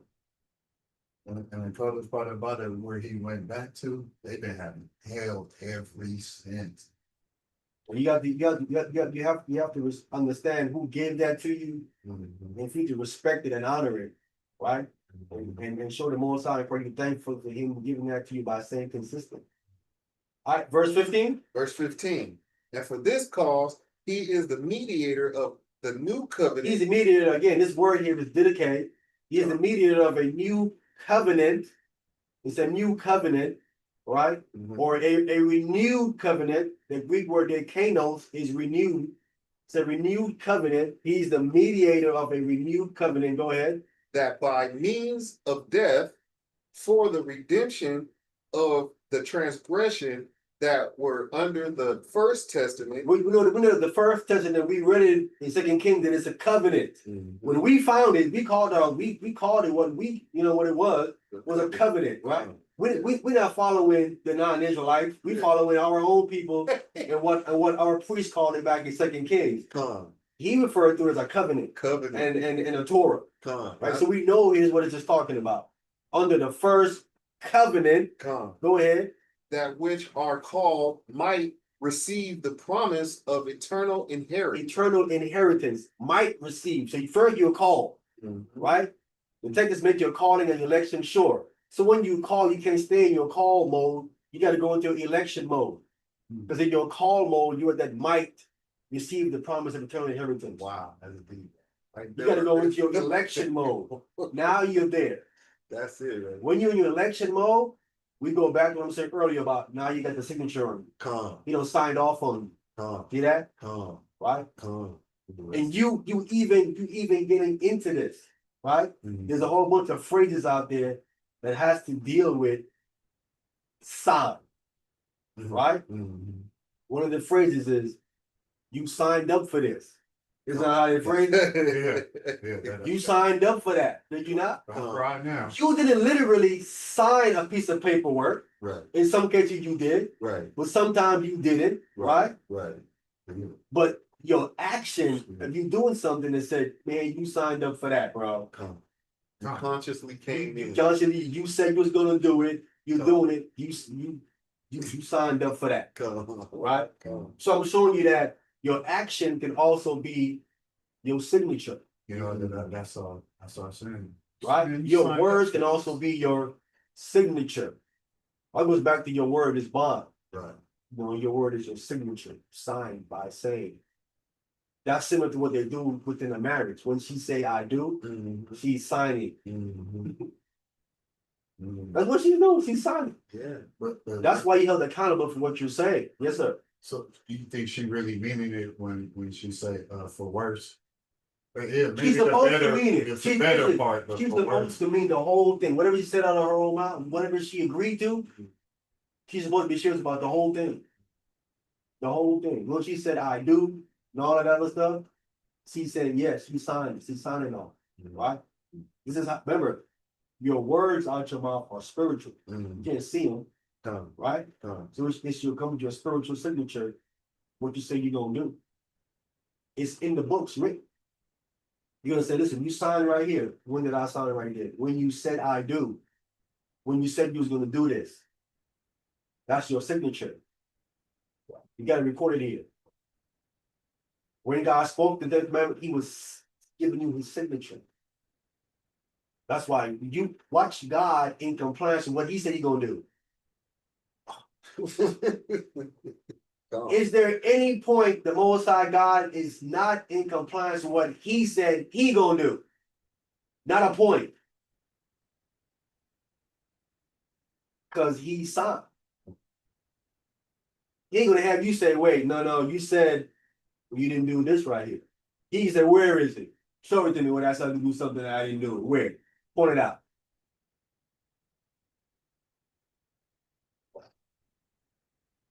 All I said I was gonna do, I did it. You're the ones lacking in your side. He's lacking, huh? You signed him. And that's why we held accountable. You know how it is when you sign something, Con. it's over for you. Oh, man. Ain't no wiggle room. When you sign on that dotted line, you're a problem. Got your signature, right? Con. So the next one is, what is, don't let your mouth sign a check, your butt can't cash it. That's it. That's it. That's the other one. See, your mouth don't sign something, Huh. you can't cash. Con. Showing you again, your words is your signature. Mhm. Watch what you say, right? Con. The last one is when you have a certain move, they call that what? Action. That's his signature move. Con. That's right. That's that guy's signature move, Mm, right? Con. That move right there separates him. That's his signature. There again, see the action again Okay. can be classified as a signature, a sign. Even like in boxing or wrestling, Yes, there's like a little move DDT or come. the. It's the outer aspect. People not looking at it from a spiritual aspect. Words and movements will sign something, right? So we have here the first covenant accurately. Mhm. Now, verse 16. Verse 16. You want to move it up a little bit more? No, we good right You here. good right there? Okay. Verse 16.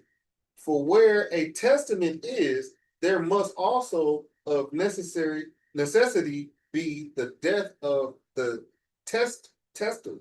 Testator. This is where they're coming in with the testament. This is the difference now. See, it becomes a testament because someone is dying. Con. See what I'm saying? Con. Okay. Yeah. Con. Right? The death. So Test- someone who's gonna live, continue to live, he makes a covenant.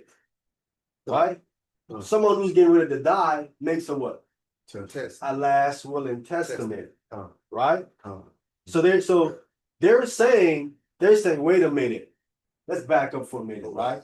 Wow. Back up for a minute. So they're reading the gospels and they're saying Christ made a covenant. They say, well, no, that is wrong. No, he made a covenant. He made a testament. Wait, why is he in a testament? Because he's getting ready to die.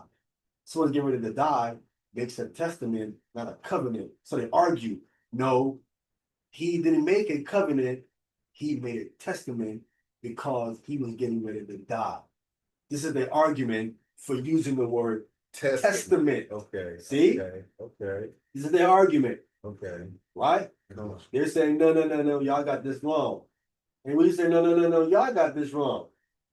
That's like he made a covenant. They say, no, you got it wrong. This is the argument that's been raging for hundreds of years, where you would have people say testament, others say covenant. Tony, Oh, so what's the difference when certain people say he's a living testimony? Like a living witness? well, because he came back, right? Oh, come. Yeah, that's what we're saying. But the argument they've been having, why you see testament and covenant, is right here, Mhm. right? Mhm. For where a testament is, Mhm.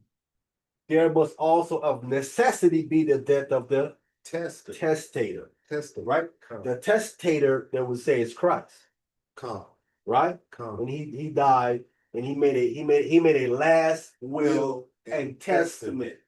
This is That what they're saying he did. Yes, sir. that makes so much more sense because we know that the Most High is not, and then they keep confusing Christ and the Most High together too. So they saying that God is, wow, that's Yeah. crazy. They're saying God came and died. They said in the old covenant, the Old Testament, they would agree with us and say, yes, you're right, God did make a covenant in the old. But when he came and he made a testament because he came and died. This is their argument, right? Wow. Because no one makes a covenant and then dies. Only someone that makes a last will and testament, Yeah, that person dies. right. Right? This is their argument. This is the difference here that we have. Right? And then you have, and they said, certain undertones or overtones, right? Mhm. in a covenant that's in the testament. What are these undertones or overtones? In the testament, usually what happens is that when the person died, he give them what? Land or property. Right? In the covenant, we have Israel giving it us, Right, land given to us. right, Right? Certain things allocated us. They said, well, we see the overtones in your covenant of a testament to receive it. Mhm. So it's both in there. So I'm saying, well, if it's in there, why can't it just remain a covenant there? The covenant has both in it. Mhm. It has the land mass given in the covenant as well, Right, as you would find in the testament. So why are you arguing that it should be a testament when I can find those same things in a covenant? They Mhm. say, well, the problem is that the death of the person made it and died right after. This is what we're saying. He said, show me where someone made a covenant and died right after. This is what we're saying. And this is the argument. And this is the argument that's been raging on again hundreds of years, right? Mhm. Okay, so what they can't get around though is when the priest translated the Septuagint, Mhm. they said this word means covenant. And that's where a lot of them Oh. fall flat on their back. Cause they're like, well, So my argument to you is that I know what you're saying. Mhm. I don't want to get it wrong. What you're saying do make sense. But the problem you're running into is that the priest of God who knows Hebrew and Greek, when they translated it, they said it's covenant. Wow. They didn't say testament, and they knew that word and used that word. Wow. But they're saying, I understand that. They can't argue that point. The only leg they stand on is that he died right after he made it. This is the leg, this is the hill they're gonna die on Right. all day on. Right? Now, in the last will and testament, there are elements to this, right? The testator, when he writes up his last will and testament, he gotta give it to someone, right? Mhm. This person is called the executor of the testament, right? Okay. Right? Someone when you dies calls the people in the testament to tell them he left so and so to you, Okay. right? Right. My question is that who is that here in this verse? I'm not sure. Yeah. No, Namashiach is the testator. He died, Right. right? Who did he give his last testament to be executed? To be executed by? Who did he give it to? Father? No. Nobody. The father, you think he give it to the Most High? No. That's what I'm saying. They're falling flat again because they're missing a party. Come. The executor of the testament. Where is this person? Come. You have to have him, Mhm. right? He would be the witness. He's the one, but he's the one that tells you. He calls you and tells you he left you this and left you Right. this. Okay. If you don't have him, you have a dead person, something written, Right. but we don't know. We don't know where he wrote it, where he put it. Right. You gonna put it on his body? How does that really work? But he usually write it up with he writes it up with the executor of the testament, Okay. right? And he tells him, hey, don't open this until I die, or put it here, or whatever, right? We don't have that for this. Mm. I'm trying to figure out who would that be. I'm like you, Tony. I'm thinking, Father? I'm like, What about where's that in the text? What about who? the Holy Spirit? The Holy Spirit. That would be the Father That's too, Father. but that's what they're gonna say too. Oh, it's the Holy Spirit. No, it's all separate. Those things are separate. When they say the Holy Spirit, any book, chapter, verse, Come on. right? Where did the Holy Spirit gather them together and say, oh, Christ left this one this, and left one this, and left one, or they're saying, listen, he left all of you the exact same thing. Right. Because it gotta be Still, So what about his disciples and Paul, he came back and. Well, I mean, the text says he gave some apostles, some prophets, some teachers, so they all don't have the same office. Right. They all got distributed different things, right? In part. But the text says Christ gave them that. Right. Christ gave them their office, not the executor of the testament. Right. The testator that actually died came back and gave these things to them. Look, he was only dead for 3 days No. and 3 nights. No. Right, and came back. Again, this is the verse that they're using. Let's get the next verse of 17. Come. Verse 17. For a testament is of force after men are dead. Yeah, for a testament, isn't it? Come. Yeah. The only way you can enforce it, in other words, when he's dead, Yeah, right? like a will come. Like the last one testament, right? You cannot be enforced. So their thing is what Jesus Christ made couldn't be enforced until he died, right? This is the point that they make. So in other words, this is what we have. What Christ made can only be enforced for how long? Who knows? 3 days. 3 days. Because he came back. Come. He's not dead no more. Right. Who was enforcing what Christ left for just 3 days? This is why testament falls flat again. Come. Oh, wow. It falls flat again. It can't be a testament. It's a covenant again. Because he was enforcing it when he came back. Come. Wow. Wow. This is the problem with their testament problem, with their last will and testament. For this testament, again, is a force after men are dead.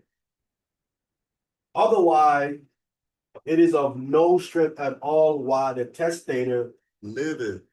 when he came back, that killed it. Come. When he came back, when he came back, they put that back where it was. Right. That means it's I mean, it was never read, Right. right? It never actually really came out. Right. It stayed where it was, right? So then now that put us back into the old covenant then.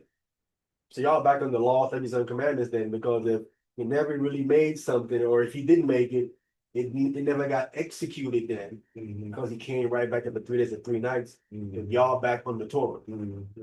Anyway, you twisted y'all back on the Torah. Come. There, right? Go ahead. Verse 18. You want 18? Yes, sir. Verse 18. Whereupon neither the first testament was dedicated without blood. So now, if the first covenant, ain't no testament, you cannot be a first testament in the old covenant because you say the Most High died. Couldn't be that. So if the first covenant was dedicated, was not dedicated without blood, then equally then the second one would have to be also what the first one was, Right. a covenant. Both dedicated with blood. Both would have to be called a covenant, and not a testament. You said dedicated without blood. Huh? They were dedicated without blood. No, it said whereupon neither the first testament was dedicated without blood, Okay. meaning it was dedicated with blood. With blood. Okay. Yeah, you can't have it without blood. Come. Is it blood contract? Yes, sir. Right. Both is a blood contract. But again, into this testament thing is to something to go back to say that God died. Right? And God, this goes back to the whole thing where God came off his throne and died for his creation just to say he forgave them. This goes back into that kind of thinking Got you. and teaching, right? And they don't understand that Hamas Yahushua is a priest forever in the order of Melchizedek. Yeah. And that's what the Christian believe. He came off his throne, Mm-hmm. got executed, spit on, slapped By his own creation. by his own creation. Yes. Just to forgive him. That's what they think. Yeah, that's some mercy. Oh, that's That's jaw, ridiculous. jaw dropping. Like, That's ridiculous. You know, who does that? No one does that. What? I told you what to do. You didn't do it. So I gotta go there. You smack me around and put me to death for me to say I forgave you. Come on. How does that make any sense? That make no sense. my creation. Yes.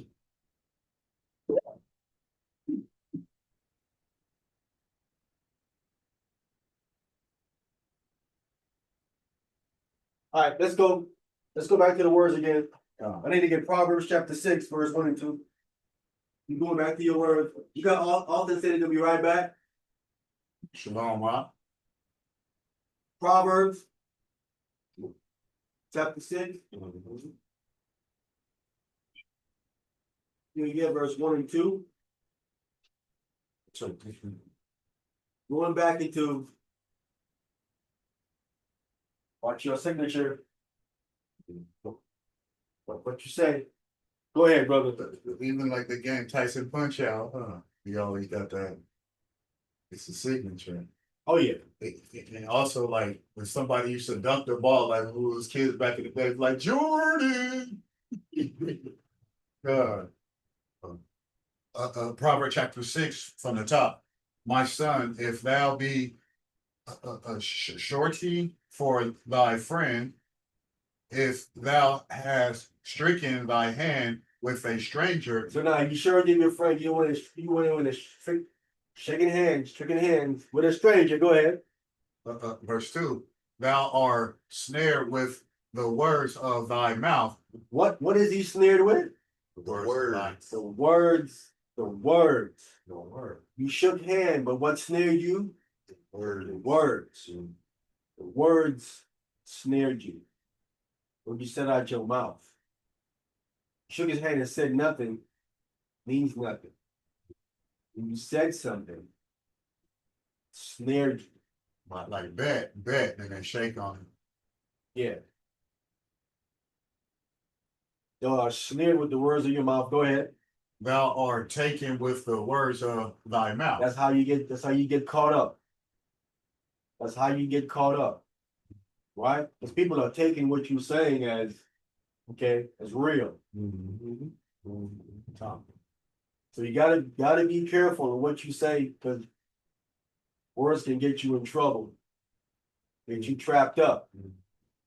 Again, for even surety of a friend, for me, surety of, you gotta go ahead and be careful. Verse 3. 3. Do this now, Yeah, do this now. Go ahead my son, and deliver thyself and deliver yourself. Do this now and deliver yourself. Go ahead. when thou art come into the hands of thy The friend. person that you want to get surety for, stricken hands with.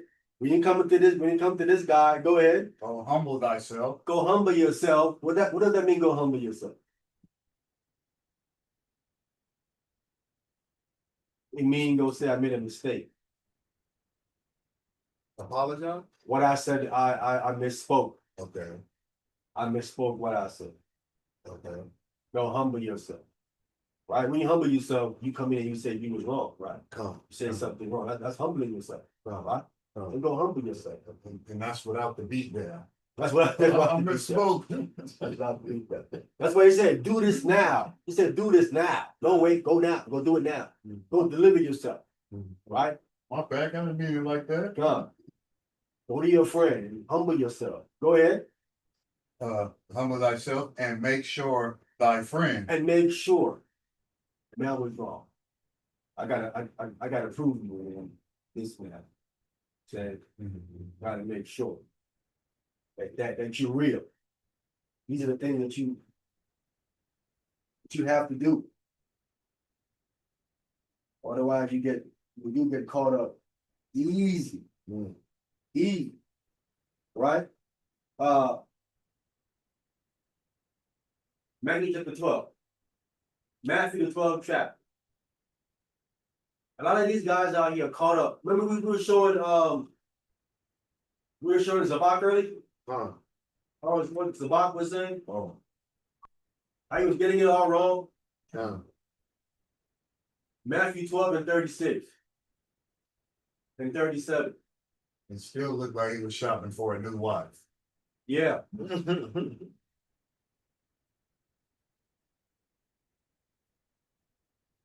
He up there saying that the Most High put the seed in the woman. What? Book, chapter, verse. Zabak. Book, chapter, verse. No verse says that.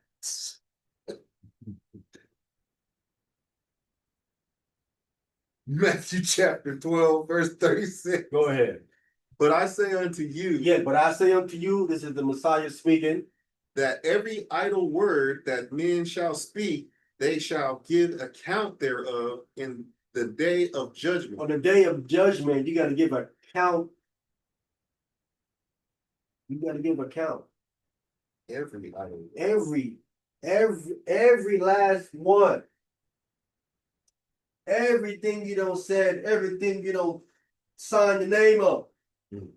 If you Hey, speak, brother. This Go always ahead. been a real touchy scripture for me, and it's truth. I agree with everything you just said. Does that include gesturing? excuse what? Jester. Gesturing, like, let's say comedy, like you said in a comedy joke, but you lying, like joking around. Yes, definitely. Definitely. It include that too. It's especially if your jesting is offensive. Mm. Right? People listen, people joke sometimes to be offensive. Mhm. Am I right or wrong? Mhm. Yeah.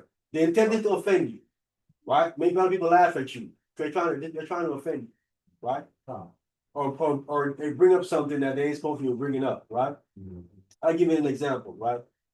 In the camp I was in, the brothers, they would do this just as joking. And I tell them, y'all stop doing that, right? Because there's certain jokes the other party can't take, Mhm. right? And I said, and because some of them they go overboard with the joke, and they start talking about someone's mama, right? And his sister or something like that. I said, if y'all gonna joke, keep it between y'all two. Mhm. Let's talk about y'all two right here. When you got a big head, you got a big nose, Mhm. keep it right in between y'all two. Mhm. Don't worry about their mama in it. No one outside y'all two, just y'all two. Mhm. You know what I'm saying? Oh, And again, but don't get into it if you can't take a joke. Either. right. It ain't for you. You see what I'm saying? Yeah. But sometimes someone says something about you that you can't take. You want to fight. Come on. That's not funny. Yeah. Yeah. I don't find that funny. No, I got a composure over Yeah, you know what I'm saying? Might bring up something about a body part that you feel insecure about. You know what I'm saying? You don't like it. But when they said it, other people's laughing about it. I get another example. Right? If you have to tell someone, right? If they get like a bad toe or something, someone must have their foot, right? Mhm. And you call them twinkle toes, people start laughing. Oh, man. They're gonna feel secure because they have something wrong with their foot. Mhm. They think you're trying to single it out, Mhm. and it's gonna be a problem. Mhm. See what I'm saying? It's gonna get offensive. They're laughing, but you didn't have the problem that you're not laughing. You are offended. Twinkle toe. Yeah, twinkle toe. I stopped saying that. You know what I'm saying? Because you never know someone might have that problem with their foot, and they gonna take it differently. There's a lot of people got problems stuff with their foot. You know, with their toes or something. Like that, whatever. But think about the mama jokes we used to tell back in the day. We joking about each other's parents, you know, Yeah. and somebody's parent really, let's say they might be on drugs or something like that, or they might, whatever the situation. As kids, you just think you're joking, but that probably can permanently hurt somebody. You're gonna be held accountable for that. Yeah. But I'm I just never saying. thought about it. I'm saying sometimes it's malicious and it's intended to hurt person. Sometimes you can consider that you didn't want trying to offend them. You want to try. So that's my question, though. That's my question. If it said every word, what if you don't eat? What if you're not trying to be malicious? You just joking around. Is that still considered a idle word? Yes, but Like you just that's telling a listen. joke? Okay. Here's the difference. When as you find out what you did was offensive, go immediately and apologize. you can make it right immediately. If you do nothing once you find out, there's your problem. There's your problem. And the whole- What if you, and I'm asking this question because, man, I had a situation. I'm asking this question too, bro, 'cause I had a situation with a brother, man, 30 years later. And me and him good friends, but he told me, he said, man, you hurt me when we was in the 8th grade. I said, what are you talking about? This was recently too. We was just talking. He said, man, one time, man, you had called me gay. And I was like, what? I said, man, I was just joking. You know what I'm saying? He was like, nah, bro. I mean, that hurt me. Because this dude was really trying to do the right thing at the time, but I'm young. You don't know. You just talking crap. But that hurt him. He held on to that for when he was like in the 8th grade, bro. He just told me this 4 months ago. You know what I'm saying? So it's like a lot of stuff we don't say it to people that they ain't even our lives no more. We don't even know it hurt them. And that could have still been, you know, that's something that I got to be accountable for. You know what I mean? Yeah, But I never looked at it like that. but what did you do when you found out that it was a president? What did you do? That's what he just told me this about 3 months ago. I said, man, my bad, bro. I ain't mean it like that. You know, we was kids or whatever, but that's on me. We were just talking about, yeah, I was doing like a little lesson on like being careful, like the trauma, and he hit me with that, bro. So it Okay. let me know you could be a kid and you don't cause somebody trauma and you don't even know it. Will you still be held accountable? Would that be taken into account? Definitely, if you've apologized and ensure that you didn't intend to do that, yeah, all that gonna take into account on time when you get judged. 'Cause all No, you- no, this is what I'm saying. This is what I'm saying. If you don't, let's say when you was in grade school and you was like, we used to call it roasting. You roasted somebody and you didn't know it hurt them. You just think y'all just joking or whatever. And they never had a chance to tell you, they never told you, yo, you hurt them. Do you think you still be held, you know, accountable for that? Yes, Okay. yes. You know, I'm gonna Wow. read it. I'm gonna read it. We're gonna kind of. Well, you got to read it, but Yeah, hey, it and I says- believe it. Even if you told a girl I love you just to get, forgive me, this back in the day, we changed men now. But let's say you was trying to get with a girl just to get with her, you tell her a bunch of empty nothings. You gonna be held accountable for that too, I yeah, it guess. says every idle word. Oh man, It says every idle word. It says, but it all depends on the decree. Are you gonna get judged for it based on the intent and all that factors in. The Most High knows what I'm saying. You have to give an account for it. That's what it is saying here, right? Understand the God gonna destroy you and stuff, but you have to answer for, hey, when you told that brother he was gay. Talk upon, oh man, my bad. I wasn't trying to offend him. You have to give an account for it. You have to speak on it.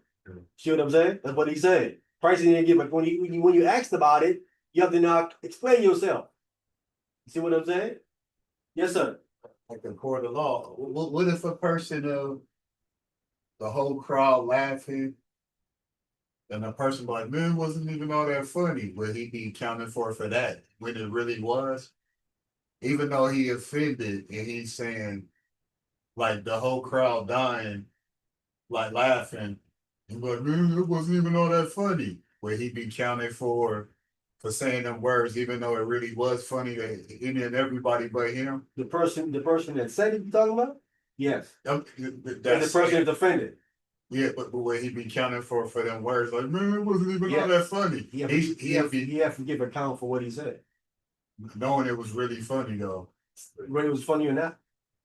The problem is the person was offended. He's talking about, okay, so you talking about the guy The person that's offended saying that it It's not wasn't funny. it wasn't even all he's that saying he's funny. lying because everybody's obviously laughing at him.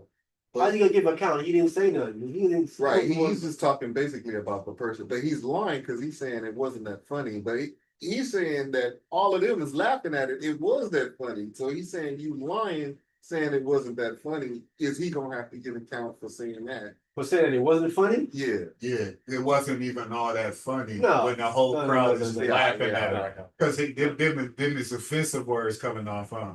No, no, not offended, but to who? I'm saying we'll call him a victim.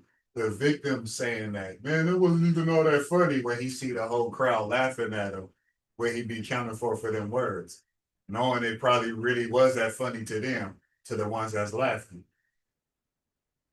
Who you? I don't know. Who you think gonna give an account like the victim. He's acting at the victim because the victim's lying. He's saying it wasn't that funny, but he's saying it was that funny. Everybody is out there laughing. It was funny. No, I mean to the victim, it wasn't that funny. Right, That's why he's saying what he's saying. right, But the crowd reaction, they found it funny. right, But the victim didn't find it funny. right. It's like you had this when someone told a joke on you, and you like, and they all laughing, but you like, Right. I would laugh too. It's funny, but I didn't find it. I'm trying to get it. Like, where's it funny at? But the crowd, they saw it. You just missed it. It was See what over. I'm saying? It was over your It head. possibly could have went over your head. You see what I'm saying? So that's just to him more like Yeah. it would be more to him. He didn't find it that funny. Yeah, he find, That's what he I mean, it kind of sounded like he probably wasn't even offended. He's like, nah, it wasn't even that funny. Like, Just wasted some time. but see, what happens usually is that they get offended when the crowd laugh. Mhm. Like, you tell a joke and no one laugh, people like, see, Mhm. you ain't got it. They're not offended because Right. it didn't go over. It didn't You see hit. what I'm It saying? didn't even hit. It didn't hit. So you're like, it ain't nothing. You see what I'm saying? Uh, But when the crowd start laughing, yeah. then that's where some people get offended. When the Right. crowd is laughing, right? Other times people like, it wasn't even that funny. Not offended, but because it wasn't that funny. Really. You know what I'm saying? Plus it was off. It wasn't even accurate. You know what I'm Right. saying? But the crowd don't know this. They just laughing anyway. See what I'm saying? They just want to hear something. They did. They just want to hear something. But it all goes back to, you saying something that's really worthless, useless, or it gets offensive, idle. You know what I'm saying? Yeah. But I wonder, do he remember why he said that conversation? Like, man, that's because dude was doing something correct. He didn't understand it at the time. You talking about? A service submit. Well, like, why? What did he do to make him call him that? But he was probably Like okay, so like what it was, bro. What it was like when we grew up, like this, and the sad part is, bro, this guy grew up in the church, so all the girls love this guy at school. So he ain't trying to mess with him because this dude was trying to save himself, right? So we just be joking around like, man, this dude gay, blah blah blah. You know what I'm saying? Mhm. But he really wasn't gay. But because me and him was cool, and we just chewing each other. He used to call me fat sometimes, you know what I mean? But I was like, man, you gay, you know what I'm saying? But he brought it back to me like 3 months ago. We were just talking about how childhood things can hurt you. And he was like, man, I want to share something with you. I remember we was on the bus in the 8th grade and you said that to me. You know what I'm saying? And then, like you said, people started laughing, bro. We was chewing. And he said I hurt him. You know what I'm saying? And I was like, man, you know what I'm saying? I apologize for that. But I didn't know that hurt him at that time because we just roasting each other. You know what I'm saying? But when I said that to him, it hurt him. Listen, the plot thickens, right? Now we finding out he had all the girls. Mhm. See that? He had all the girls. See? Mhm. So he's trying to mess up his game with the girl, or you know what I'm saying, something along those lines by him saying that. Y'all like him, he's gay. You know what I'm saying? He was. Yeah, like so. But let me say this: so all the girls liked him, right? Yeah. But he, like you said, bro, he didn't want to. Like he wasn't interested in him. He was trying to do the right thing. But so one of the things we was chewing, I was like, man, this dude gay, anyways. But you know, what I'm saying? But I'm just saying, I had it. That's been written down. You was trying to be offensive. And yeah, we was Yeah, chewing. you But that's what I'm trying to be saying. offensive. You were trying to be offensive.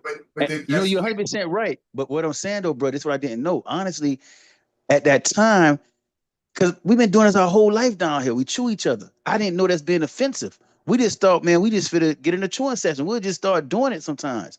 We just be chilling and we'll just start chewing each other. Yeah. But I didn't realize that was offensive, whether the person take it or not. You know what I mean? I didn't know that when I'm like teenager and stuff like that. Because they even, bro, I don't know if y'all know this. Y'all, we the same age. Remember Def Comedy Jam came out with a show called Roasting? And they had all these comedians up there, and all they would do is chew each other out for the whole show. I watched it last night. That's crazy. See, but that's what I'm saying. Bro, we laugh at stuff like that, but really, what the brother bringing out, that's offensive stuff. Did that stigma stick to him? Like with Yes. another person, like somebody Yes. else? Like, man, he gay, girl. Get away from Yeah, him. exactly. That You know, me. like that, Oh, man. Stuff. bro. I didn't realize now, man, that stuff. He Wow. probably And I was. don't done it to so many people, bruh. You don't know who you don't hurt. We say we call the girls bald head back in the day or dirty foots. We used to call them just chewing. They be chewing bike, but you never know who you really hurt, you know? And you think you just having fun. But the most High writing that stuff down. That's what I'm saying. I didn't know it was offensive. That would be labeled as offensive. Oh, yeah, I'm thinking it's all fun and games, bruh. because you young. I, we don't did that out here before, like bagging sessions. But like now I so I'm older now. I kind of that wrong joke, normally kind of like, whoa, you going a little bit too far with that one. Oh my God, is there a book chapter verse on please Lord forgive me for all my sins? No, we need to get, Ecclesiastes in the Bible. Get Ecclesiastes in the. Wow. Can we finish, let's read verse 37 here. Okay, I got Then get Ecclesiastes in the Bible, chapter 12, verse 1. Verse 37 right here, we have. verse 37. Yeah. For by thy words thou shalt be justified, and by thy words thou shalt be condemned. See that? Oh boy. Oh boy. My God. You gotta be careful what you say. That's why you give an account. Now, again, if you able to explain yourself and you were dead, because if not, you can get condemned. Right? Ecclesiastes in the Bible, chapter 12.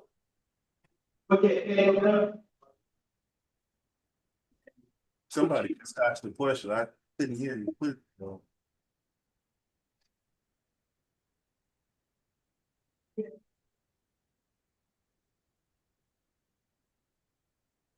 You got that? Come. Go ahead. Ecclesiastes chapter 12 from the top. Remember now thy creator in the days of thy youth. Remember, you see that? When he said he was in the 8th grade, remember your creator in the days when you were young. Go ahead.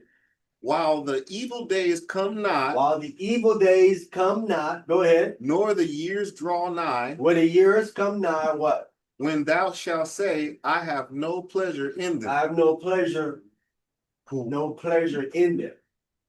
When you get older, when you what they call responsibilities now, right? You had the responsibilities, then now you got responsibility, right?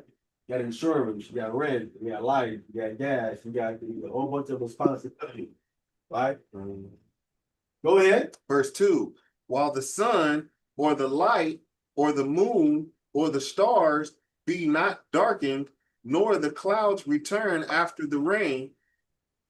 All right, I want to jump down.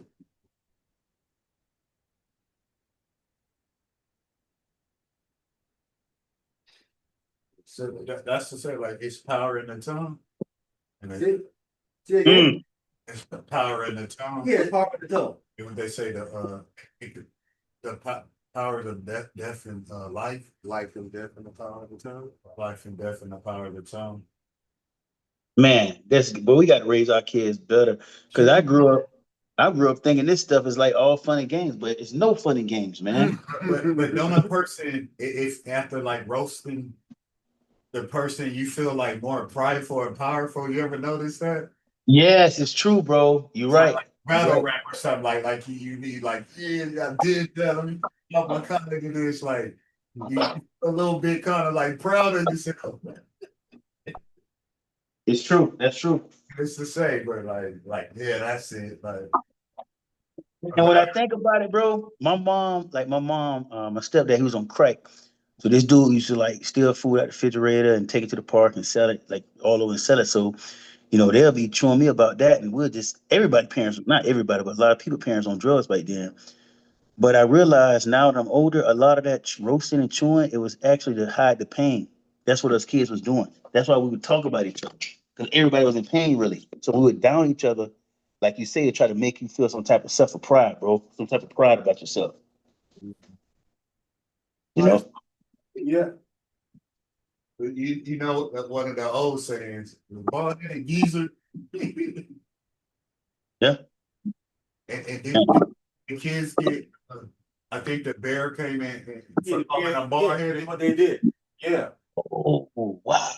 Yeah, them children that call Elisha bald head. Yo, they probably. Oh man, I forgot about that. Yep, that's the answer right there. But hey, it don't matter. You can't play around.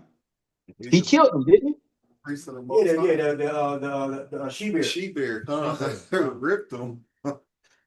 Just for calling him bald head. Wow. Yeah, but they were there was like there was a 12 or older, I think there was a baby. Age be held accountable of what they were doing. Cause they were clearly being malicious. Talking about Elisha, they were trying to be malicious. See what I'm saying? And do you think he was all the way bald? Or?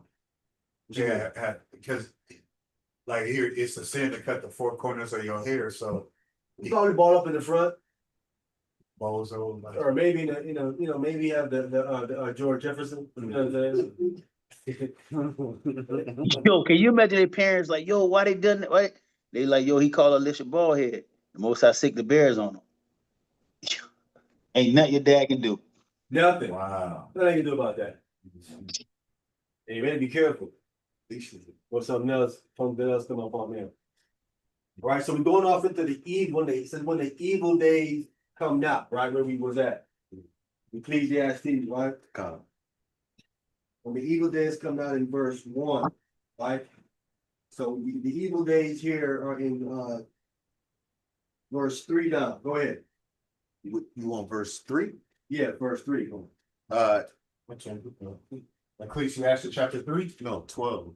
Go ahead. I got it. Go ahead. Verse 3, in the days when the keepers of house shall tremble, and the strong men shall bow themselves, and the grinders cease because they are few, and those that look out of the windows be darkened. Go ahead. Verse 4, and the doors shall be shut, the streets, when the sounds of the grinding is low, and he shall rise up at the voice of the bird, all the darters of music shall be brought low.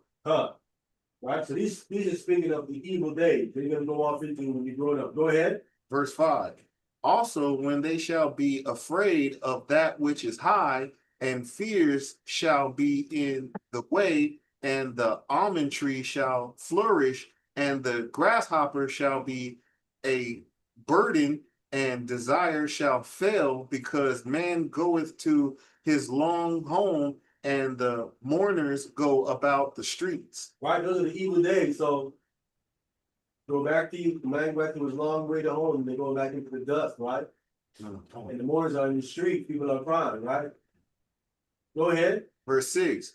Or ever the silver cord be loosed, or the golden bowl be broken, or the pitcher be broken at the fountain, or the wheel broken at the cistern. Keep going. Yes, sir. Oh, verse 7. Then shall the dust return to the earth as it was, and the spirit shall return to God who gave it. First, you're turning to God who gave it, right? To God for breath. Your breath of life. Right? I'm trying to, there's another one here. I'm trying to, where it talks about how you're going to get all the stuff that you did. And as a youth, are now come upon you when you're. Okay, hold on.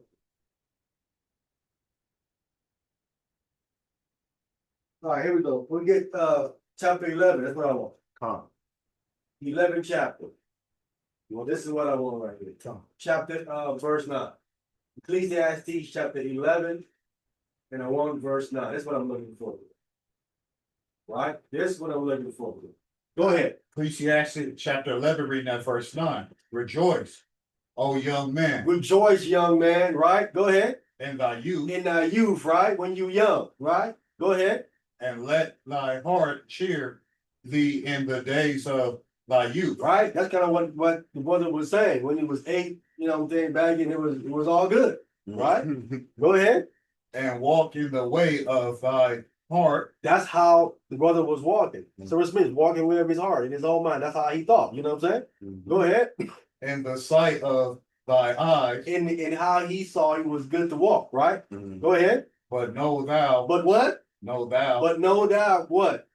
That for all these things. For God all these things, what? will bring thee into judgment. See? For all these things, God is going to bring you into judgment. Boy, hallelujah. Thank you for grace and mercy. Oh my God. Hallelujah. When you were young, what you did, all that you did when you was young, God going to bring you into judgment for it. See that? So rejoice when you're happy. Walk in front of your mind. Do all that nonsense you was doing. But no, God is going to bring you into judgment for it. You ain't got away with nothing, right? Go ahead.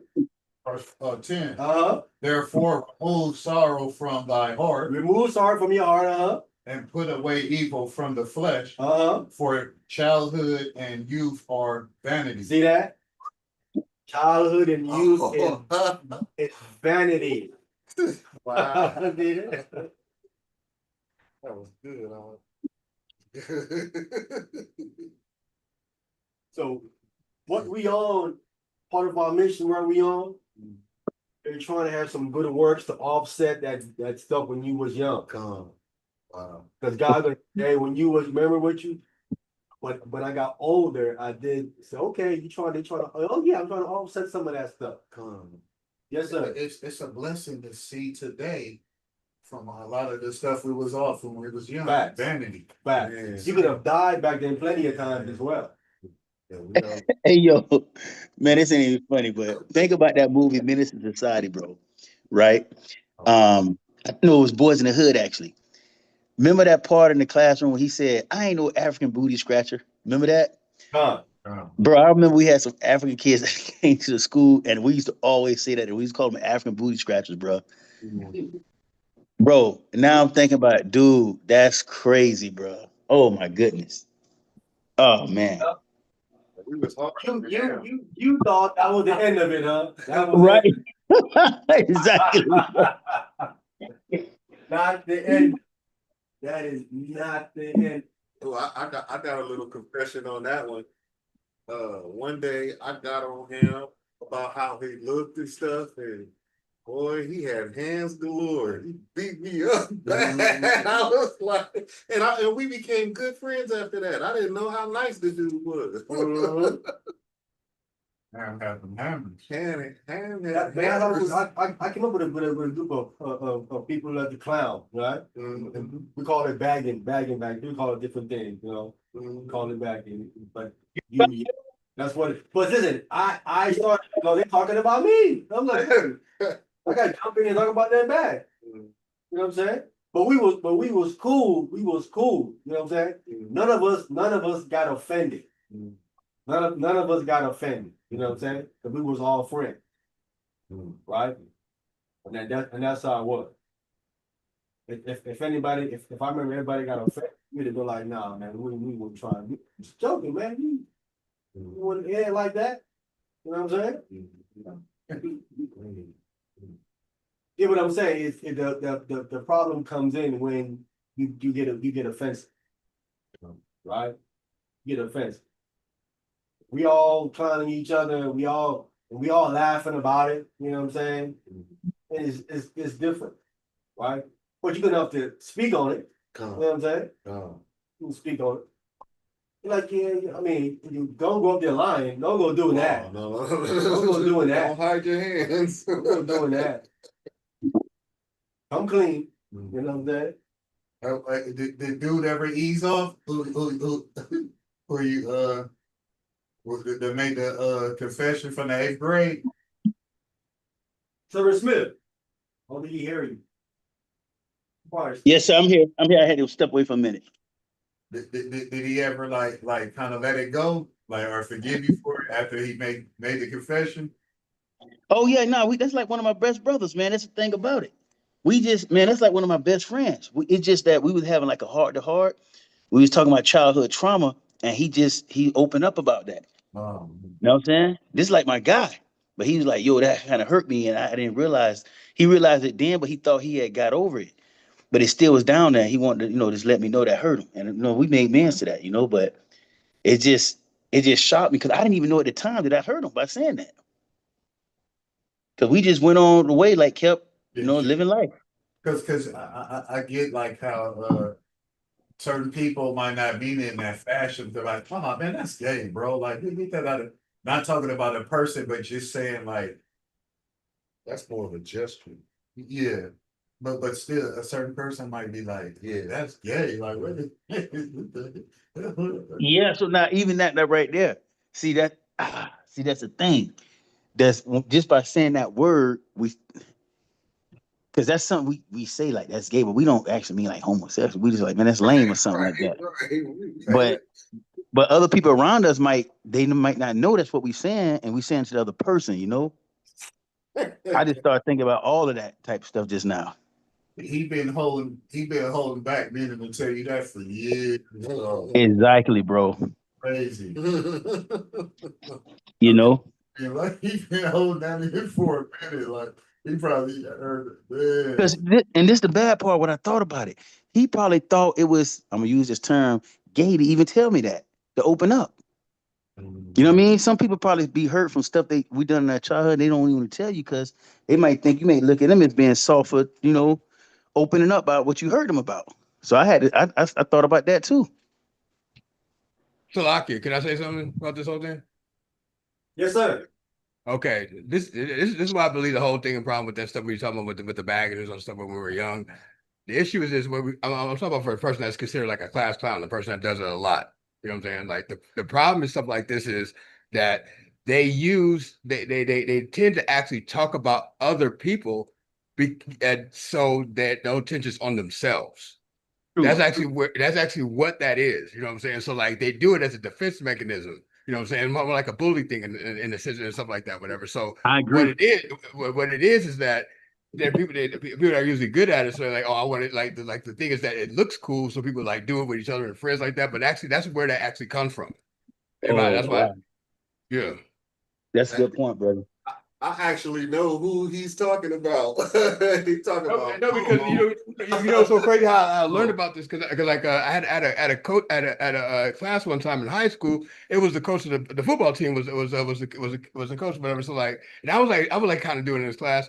There was one time he was like, let me do it for like almost the whole class. And then like and he started talking. So he started describing what this person would end up being like. He's like, he said what I was saying, whatever. He was like, this person usually deflected, whatever. These people really aren't like they won't be good in life, things like that, whatever. That's what it is. And I thought about what he was saying, what I'm saying? Because I knew he was talking to me, whatever, but I thought about it throughout life. And it's like it actually is really true. Nah, that's real. That's real, brother. Yeah, that's real until he talk about someone who got jokes too. Right? yeah. Someone who got jokes too. But see, that's the thing. They're not gonna talk to that person. They're gonna go after low hanging fruit. That's what it is. I agree with you, but I mean the first thing I'm gonna talk about the person who got that person clown and then he gonna leave him alone, like you said. Oh, of course, because he can't, he got jokes. Of course. Back away from him. Yeah. So they know who to talk about. You know what I'm saying? And who to leave alone. I want to talk about him. He funny. Yeah, that's how it was. Hey, but listen, but you know who the clown is in the class. You don't talk about him because you know how funny he is. He can be all over you. You don't mess with him. You know what I'm saying?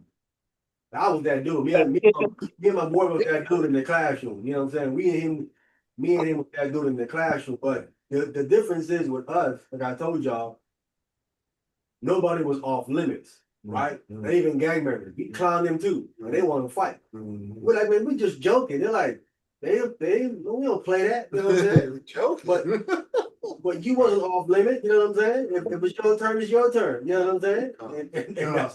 And that's what it was. They want to fight, but like it is what it is. I'm like joking, man. Like you tell this classroom, yo, you know what I'm saying? That's cold. He'll act like he don't know nothing about class clowning or all that. Like, no, I'm offended, man. No, but I'm saying Listen. you call somebody else, he cracking up laughing. He laughing, he talking about somebody else. When his turn to be talked about, he stopped laughing. Now he's serious. You know what I'm saying? You were laughing a minute ago. It ain't funny now. You're talking about me. That's cold. Yeah. That's cold. That's cold. He's just laughing. Yeah, listen, man. Hey, if it's funny, if it was funny, you was gonna get it. Come on. What was that? We'll fight later. That's just what would happen. Hebrews chapter 9, verse 27. Hebrews chapter 9, verse 27.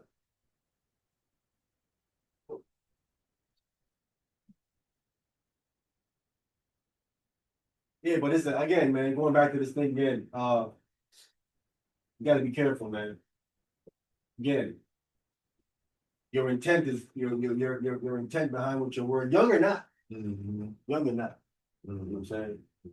You can call it to account for what you're saying and do it. Who got that? I got it. Go ahead. Hebrews chapter 9, verse 27. And as it is appointed unto men once to die, but after this, the judgment. Right. So this is when you get called into account for what you done did. Right? And we're gonna get a little bit clearer. Again, this is not speaking of every man that died once, because we have men that died twice, right? We have Lazarus and all the people that Christ resurrected at some point died again, unless you believe they're still alive. I don't know. Which again, it's worth diving into. See what I'm saying? Because if Christ is the resurrection and he have already resurrected you, wow, is that the end of it? You good? Meaning when you get old, you don't die again, they come get you. Because the Messiah already resurrected you. Right? It could be. It could be. You know what I'm saying? One of those things. So we'll see how it goes with that. So it don't be the second death. Huh? It don't be the same. There you go. Right? So it's something to worth looking, unless he resurrects, you go back to be wicked again or something. Right? But again, it's definitely worth looking into and seeing. Right? Because that would be like blaspheming the Holy Yeah. Spirit at that point. Not necessarily because you don't have it, but he resurrected you again. Right? I mean, you have seen the other side, right? Like that rich man eating in torment, right? He's seen the other side, and now you've been brought back. Now you're gonna go do it again, go back to the other side. You would think when someone come back from that, Right. you straight as a needle, right? Right? If you went back to the other side of it and you saw what it was over there like that, you're like, woo! Yeah, No, sir. bullet. No, sir. No, ever again. Probably Jonah too. Jonah. Yeah, he straightened this stuff out. Really. Oh yeah, he was straight. Yeah. He was an arrow after that. He said, straighter than a needle. He got into an arrow after something like that. He had what? Did you want 28 too, or you just want 27? I just want 27. I want to get the other point. I added it here. It's in the book of Corinthians. We should get it. And we can move on. I didn't have it. Should have been right there.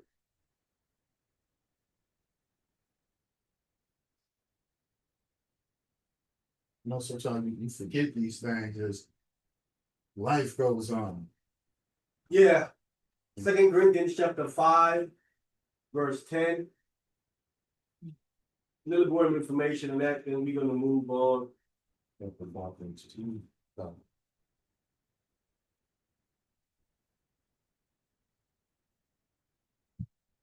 All right, we got that. Okay. Sir. 2 Corinthians chapter 5, reading at verse 10. For we must all appear before the judgment seat of Christ. But God, They changed God to Christ. Doesn't mean see the God. Go ahead. that everyone may receive the things done in his body. Right, just be clear. We done in the body. So the first time the person died, right? Obviously, if Christ resurrected them, they didn't do it. They didn't do enough where the judgment to stay dead, right? So most I get the clearance for them to be resurrected, right? Because if you die, you get judged what you done in your body, right? So you didn't do it. You didn't do enough wrong where but stay dead. Christ resurrect you. But if you died, you're gonna get judged to receive everything you done in the body. Everything meaning even when you was young, right or wrong. It covers everything, Yes. right? Go ahead. According to that he have done, whether it be good or bad. Whether it be good or bad. Right? This is where the scale come in. Mm-hmm. Get you This good is where up. the scale come in. Get you good up. That's it. And it's only up for the Father to say what's good. Yeah, right. Get you good up. You know what I'm saying? Outweigh that bad. Don't let that bad outweigh it. See, there's when you become that's when they say you are then unbalanced. Right? In a bad way. You want to be unbalanced in a good way. Calm. You want the bad way down and the good way up. Yeah. That's exactly what you want to do. The next verse? Verse 11. Yeah. Knowing therefore the terror of the Lord. See, a lot of people don't know that. Therefore, knowing therefore the terror of the Most High. Go ahead. We persuade them. Yeah, we're trying to tell them, right? All this, I don't believe, atheists. Try. Go ahead. But we are made manifest unto God, and I trust also are made manifest in your consciousness. Right. So God see everything that we're doing. Right. Definitely gotta be careful because whatever you do, you're gonna get judged for it, bro. Right?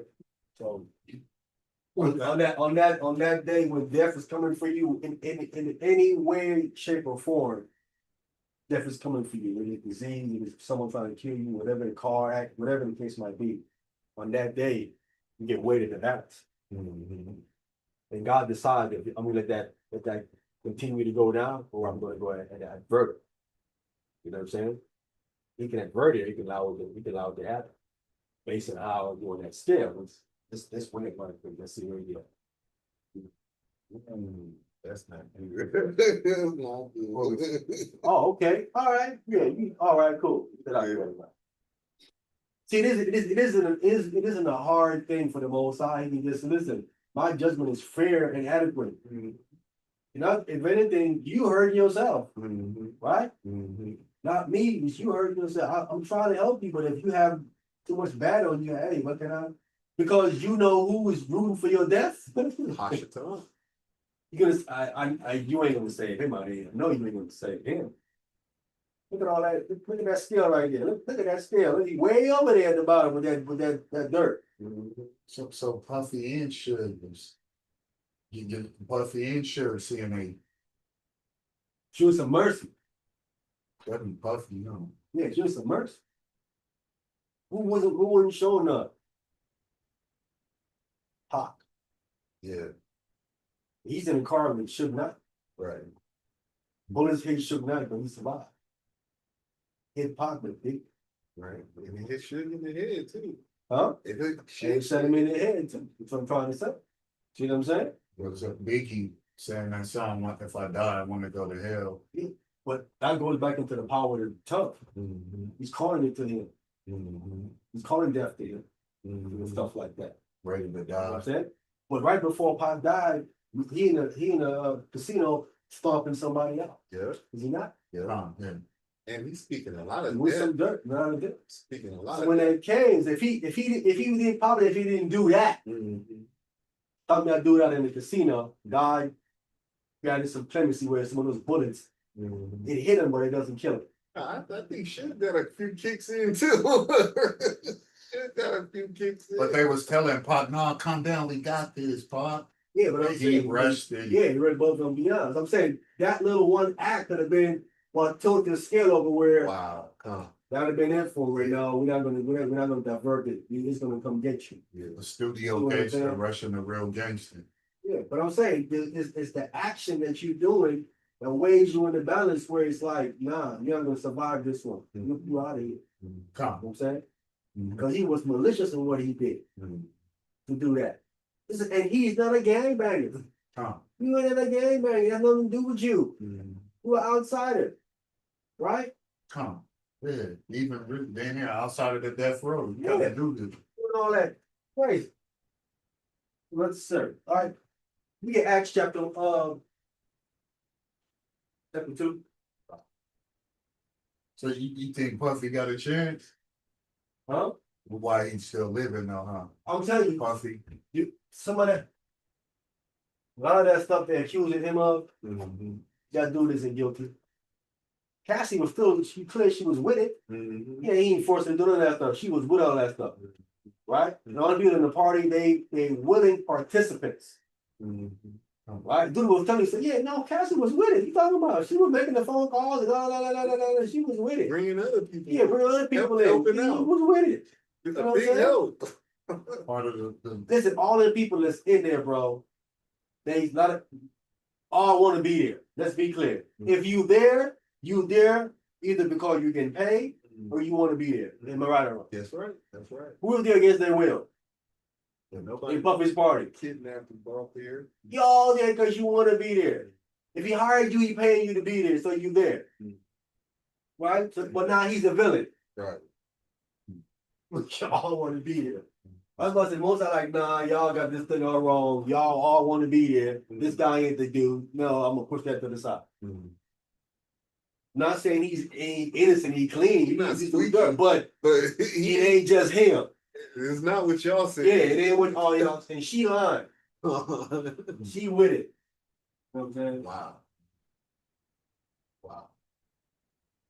She knows shit. they seen that with Fabulous, huh? Acts chapter 2.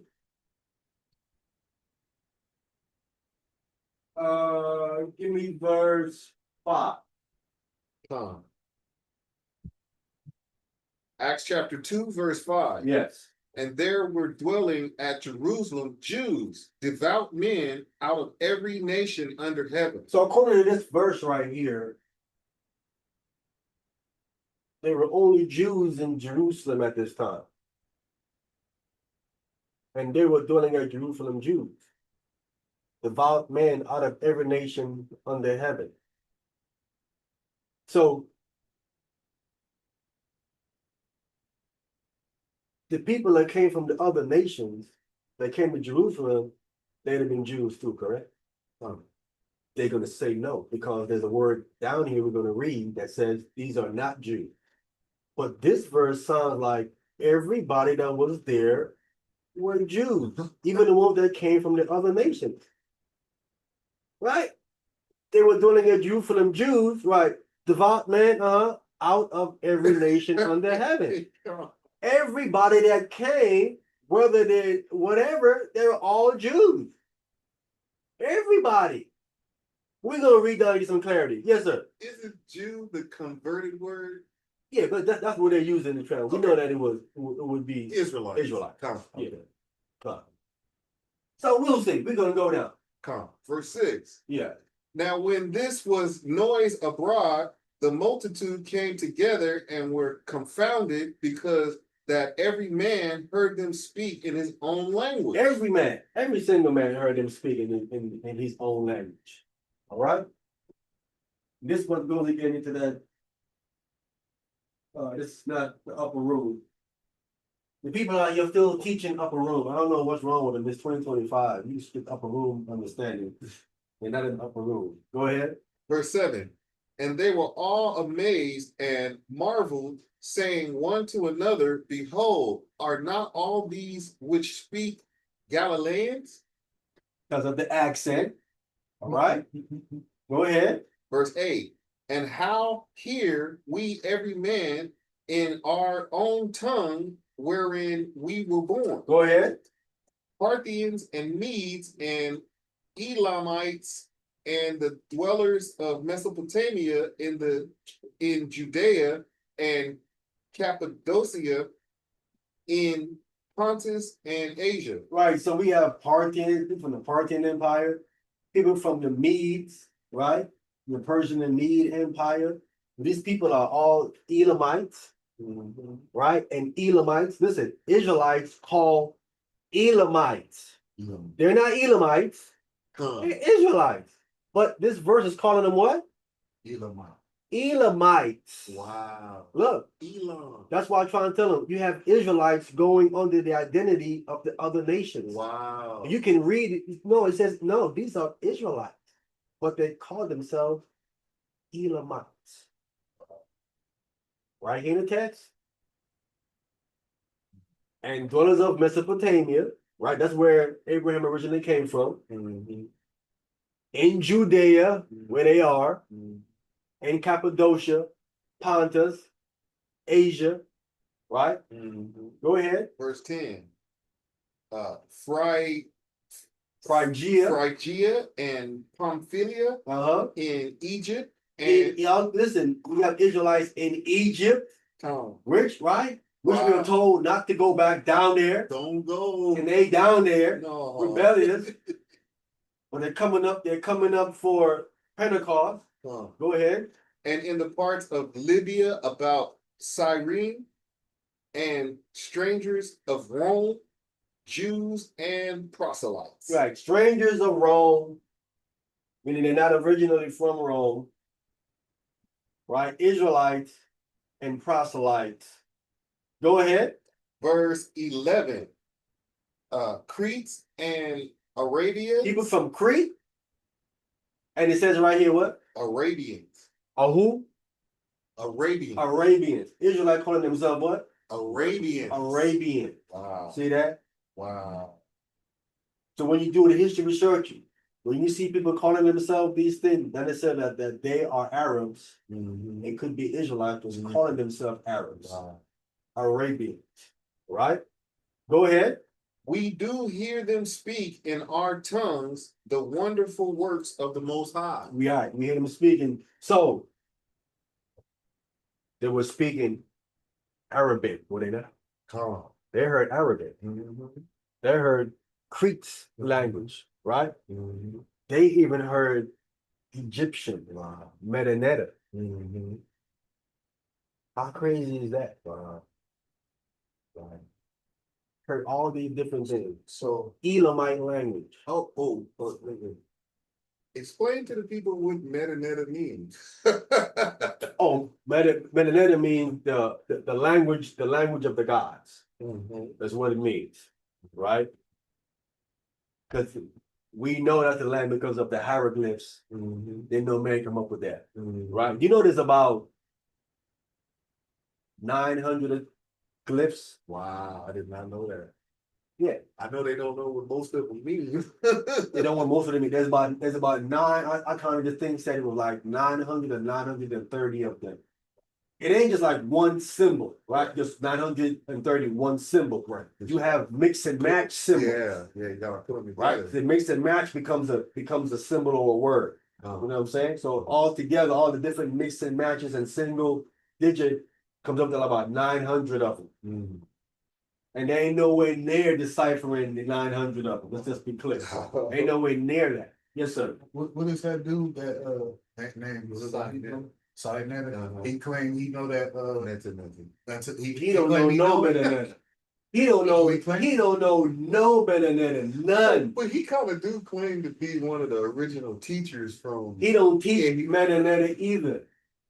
He don't know no Metanetta. He can't teach. He teach absolutely nothing. He ain't a scholar in nothing. Right? He calls his nonsense trying to get to real ism. Some nonsense he said. That's real ism.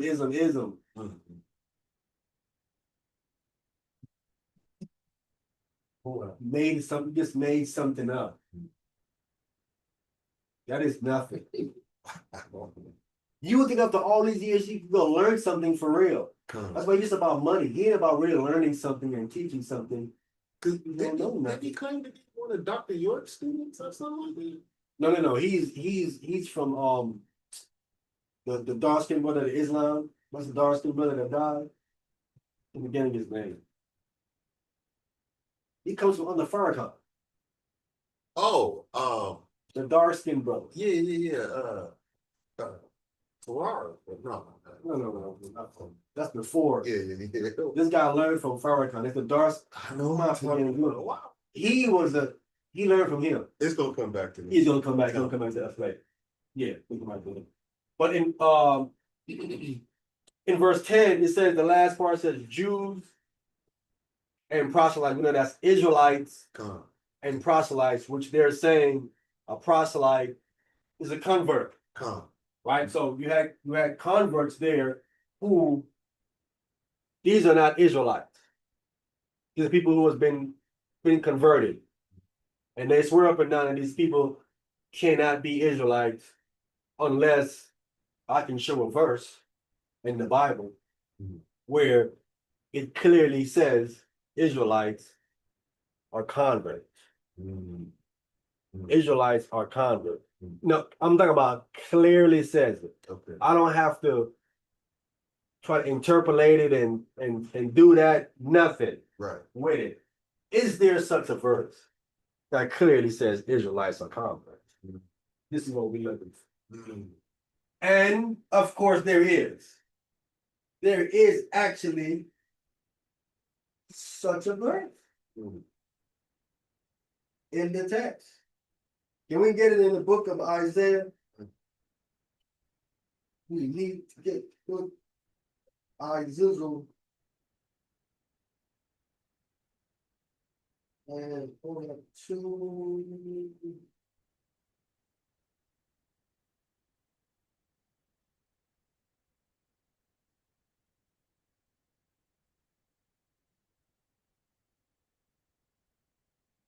Isaiah chapter 1,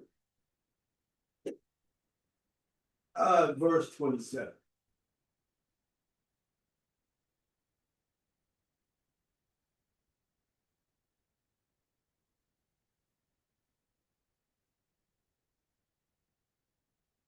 Who got that? I'll tell you. Go ahead. Isaiah chapter 1, read verse 27. Zion shall be redeemed with a judgment. So Zion's gonna be redeemed, but you also gotta get judged, right? You ain't gonna get away with what you did. Go ahead. And her convert with righteousness. It says, and her converts with righteousness. Right here is her, so she has converts. What would her converts be? See, these are Israelite, these are Israelite converts. Wow. So Israelites can be converts. And Zion's like around, daughter of Zion. That's close to, what's that? David, the town of That's David. Israel. Yeah, Right. that's Oh, man. that's Zion. City of David, To the David come. right? Bethlehem.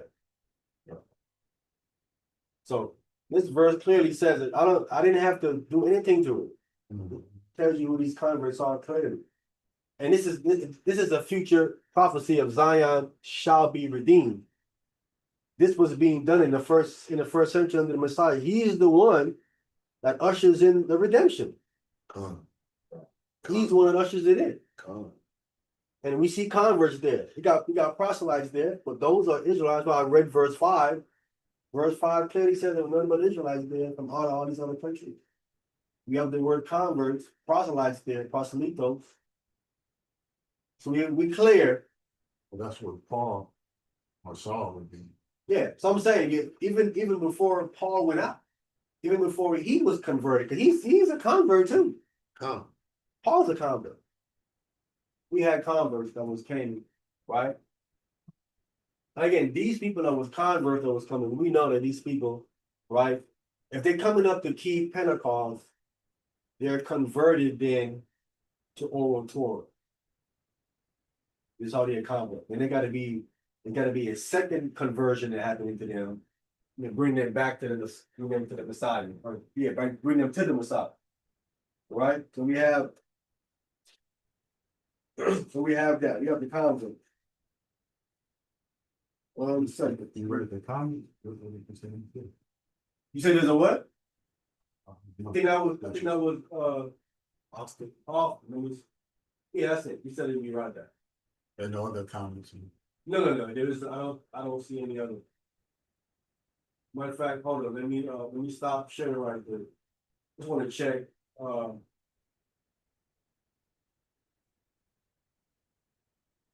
YouTube right quick. Khalid Muhammad was his name too. Oh, we got, Coliseum, hey, Shabbat Shalom. Shabbat Shalom, Hey, Mark. Warren Richardson, he's in the chat. Shabbat Shalom, brother. Shalom. Shalom, Mark. You got I got the link in there. If you want to come on, brother, and say anything, you're welcome to come on. A1, welcome to come on, brother. You want to come on, hit the link, join us for a minute. You're welcome. Come on, say something. You know, I gotta stay. Let me go back. Let me go back. Yes, I still have this up. We in Isaiah still, right? Yeah, I left off in Isaiah. Be right back. Just want to go back to the sharing screen. I just want to get some of the stuff that I have open. Closed. I don't need open anymore. And we just check what I had, if anybody had a question, on YouTube. Things like that. And let me go back. Let me back up. This other one's still open. Let me close this. Don't need that no more. And they got it.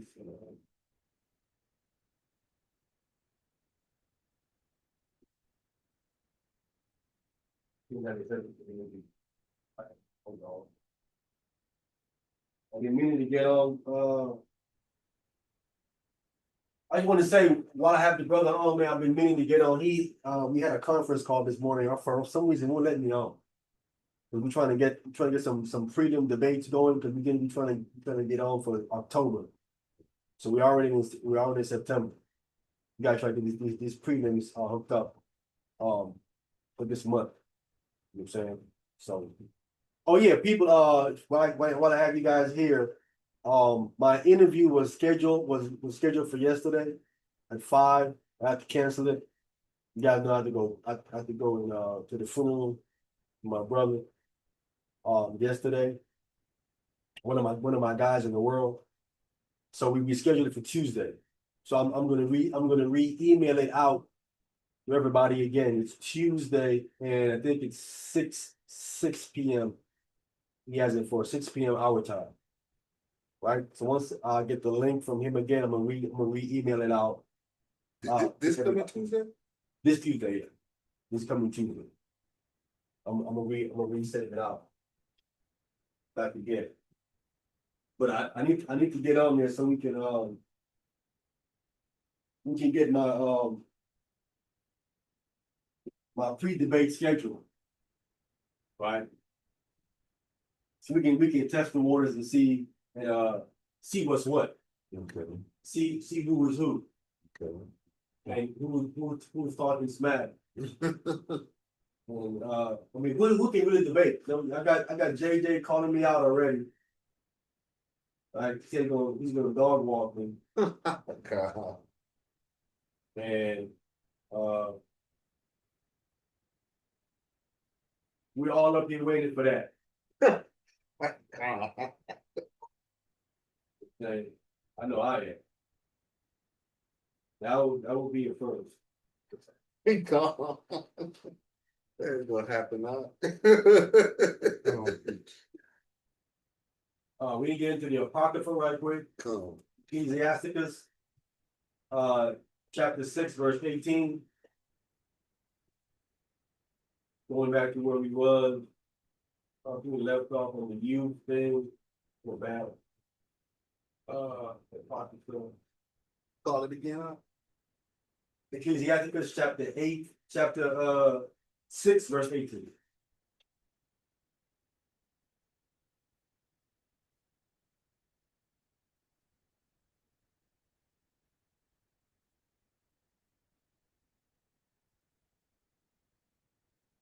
I'll take it when we all get to that. Let's see, where is it? Yes. This is it, this is it.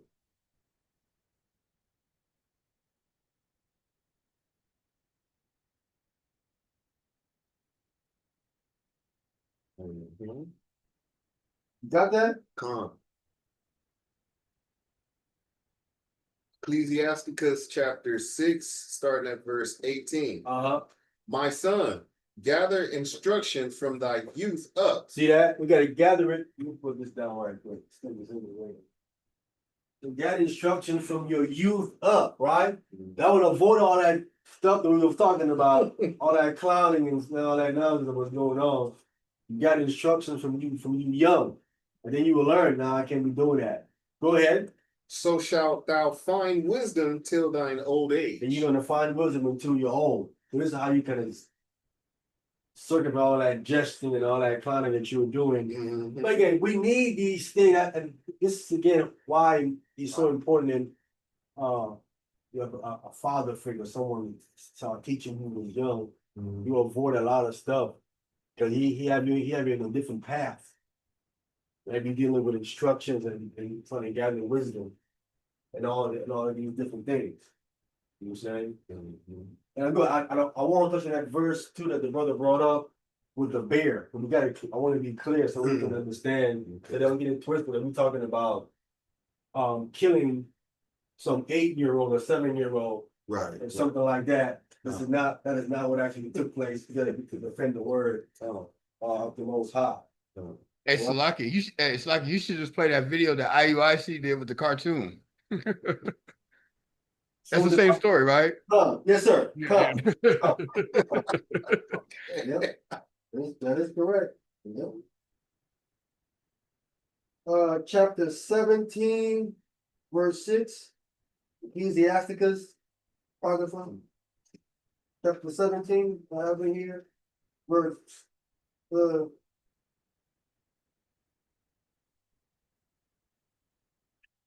Hey, I got this one. You said Ecclesiastes in the Bible? No. Oh, yeah, Apocrypha. Okay. Oh, no, Apocrypha, my bad. Okay. Okay. You said Ecclesiastes 17, Verse 16. verse 16. Got you. Okay. Sorry. Okay.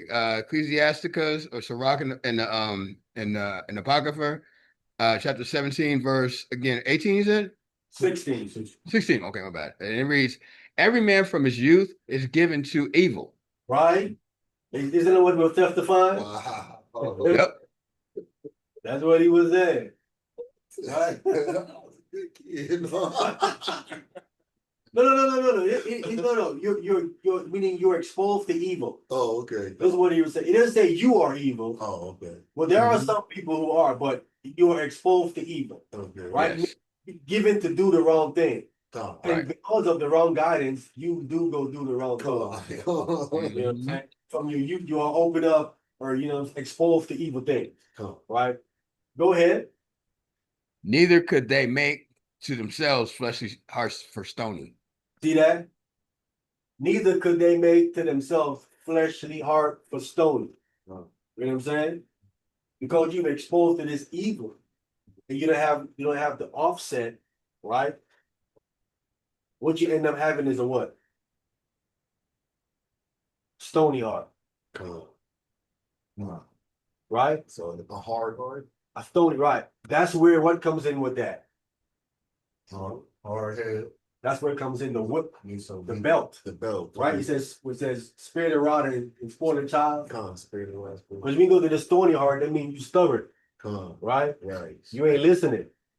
So they gotta put that belt to your backside, Spanking time. right?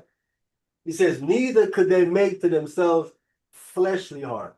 A fleshly heart is a soft heart, meaning I can impress upon you something. Okay. When you get a stony heart, I gotta engrave it. Come. I can't just really put it on it because it's soft. I gotta engrave it. That means I gotta put that whip, that belt to you, straighten you out, get you back, because of that stony heart. To soften it up, to get into a fleshly heart. Right? This is what's happening. This is what's happening with us. Israel in the wilderness, we had the stony heart. Right? Therefore, you have the two tablets Come, of stone. come, But then later on, it's been written on you. It's gonna be written on that the flesh. fleshly heart, Come. right? So even from your youth, we see the dynamic here of your youth. They want to understand your child is gonna be exposed to evil, Mhm. especially in the time we live in. Ooh, it's even worse now than it was ever. So you got to be on top of them. Gotta get it. If you ain't on top of them, I feel sorry for you. You ain't on top of them. It's gonna be bad. It's going to be bad for you being on top of them. They're gonna be crazy. It's gonna be wild. But from there, let's get Ecclesiasticus, same book, chapter 12, verse 1. So you think they took spankings out of the school and made it against the law for a reason, huh? Yep.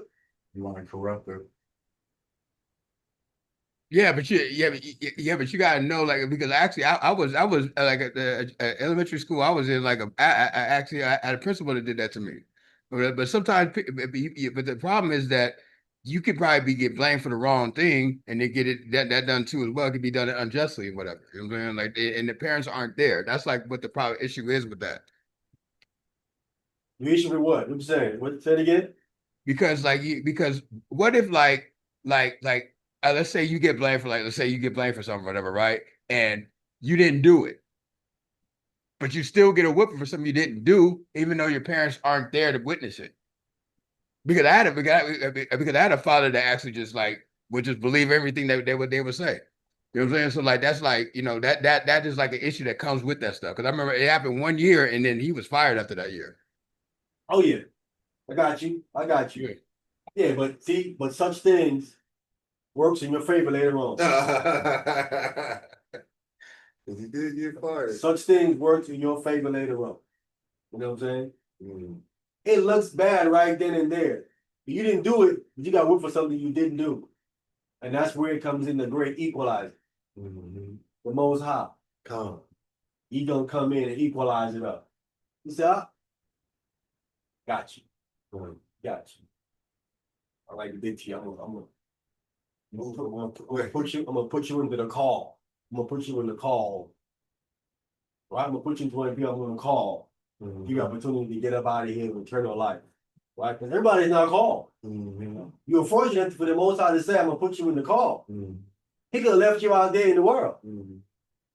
Right? In the vetting of your own mind, thinking that how the world is the way to go. Wow. He could have left you out there with that nonsense.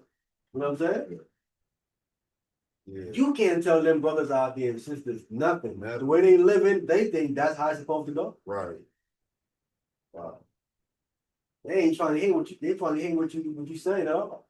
They ain't buying what you selling either. None of that. Now out there betting on 100 miles an hour. All right, who got chapter 12, verse 1? I'll take it. Ecclesiasticus chapter 12 from the top. When thou wilt do good, know to whom thou doest it. See, when you're gonna do good, know to who you gonna do it, right? Go ahead. So shalt thou be thanked by thy benefits. You shall also be thanked by thy benefits, right? Mhm. Know to who you're gonna do good to. Right? There are instances where in today's time you don't know. Mhm. Right? See things out back in the biblical times and earlier times, it was a different dynamic. Right? Mhm. A lot of these things have different dynamic for when they're being spoken. Mhm. Right? Today's a little bit different. Right? You might not know who it is, right? Mhm. So it's best for you to just do it. Come. You see what I'm saying? Come. But if you know you can't, ain't no one trying to do good with prove me like, hey, let me help him out. Come. I'm trying to help you. You know what I'm saying? Come. No one trying to get up and help them fake Jews. I mean genocide over there with the Palestinians, Come. right? Come. If you're gonna do good what, a specific individual or some, maybe you should do some little checking on who you're doing it for. You know what I'm saying? If it's something that's spontaneous right off the rip, right off the bat, someone come up to you, need some help, then that's different. You're not gonna have time to do an investigation, but if you're planning to do it, then you should investigate who you're doing this thing for. That's Right. wisdom. That's wisdom. All right, go ahead. Verse 2. Do good to the godly It man. says to do good to the godly man, right? Do good to the godly man. Go ahead. And thou shalt find a recompense. And you should find a recompense. Listen, go ahead. And if not from him, If not from him, go ahead. yet from the Most High. From the Most High. See that? Ooh-wee. You're gonna get a recompense from the Most High, Oh, that's heavy. even if it ain't from him.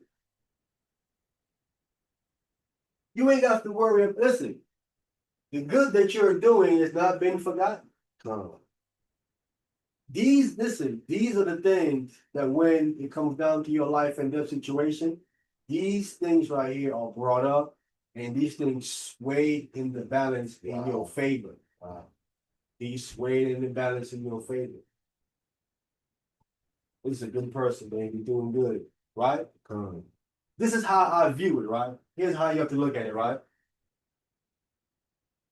You have Jesus Christ up there rallying for you, right or wrong. You have Satan up there rallying against you, right or wrong, right? You have to give Christ some ammo to work with. What are you gonna go rally with to the Most High? Like, probably don't kill him. This probably said, well, why? Well, he helped this people, he helped that person, he did good. Now you giving him ammo to come up there with the help. Bring something to the Most High with, right? If he goes up there and have no ammo, and Satan got a whole lot of ammo over here against you, you know what I'm saying? No, he won't do that. He can't lie. He can't lie to the Most High. He won't dare do nothing like that. He ain't crazy enough. But he got ammo against you, what you done did wrong. It's like the attorneys would call that discovery. Yeah, discovery. Yes. Yeah. But I'm just saying, if your lawyer don't have no ammo in your favor, this is something, right? But you use them. You looking bad, right? So that's how I look at it in the spiritual realm when it comes to Christ and Satan. I'm doing good and doing good things to give Christ some ammo when it comes before the Most High to present something on my behalf, right? Because Satan wants you there, like, yep, see, get him, get him. Actually tell you. Wow. You know what I'm saying? And Christ like, no, you're doing good, you're doing this, you're doing that, you're doing that, right? This is why I need to do some good things. Keep Shabbat, right? Keep Torah. These things are good deeds, are good things that Christ can bring for the Most High in your favor. You're not doing these things, you're in trouble. These things weigh heavy. Way heavy, right? Like them brothers, like I said, them brothers out here cursing and lying and all of that. Satan ain't accusing them. Notice what he does, he doesn't accuse them. He could, but he won't. He wants them to continue to do the wrong thing. But you fighting to do the wrong thing, the little thing you do, he on it. See, right there. Any little thing you do, he on it. You'll miss a beat because you're fighting to do the right thing. He don't like that. He gonna accuse you. He says he's up there day and night accusing our brethren. But he ain't stopping. Busy. So do the right thing and give Christ some ammo to go before the most high with, man. To help fight for you. Right? Go ahead. Verse 3. There can no good come to him that is always occupied in evil. Right? Can it? Reprobate. There can no good come to him that you always doing evil? What you always on?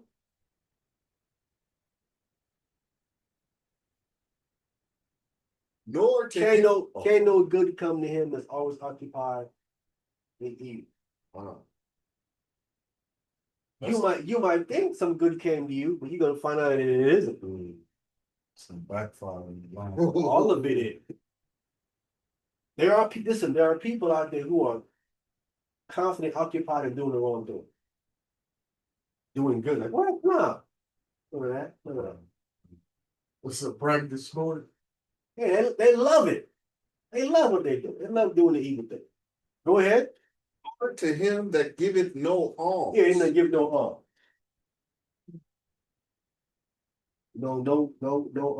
No free will offering. None of that. You know what I'm saying? I want to say again, while we on here, man, I want to give thanks to brother T Miles, man. Shot me up with some arms. You know what I'm saying?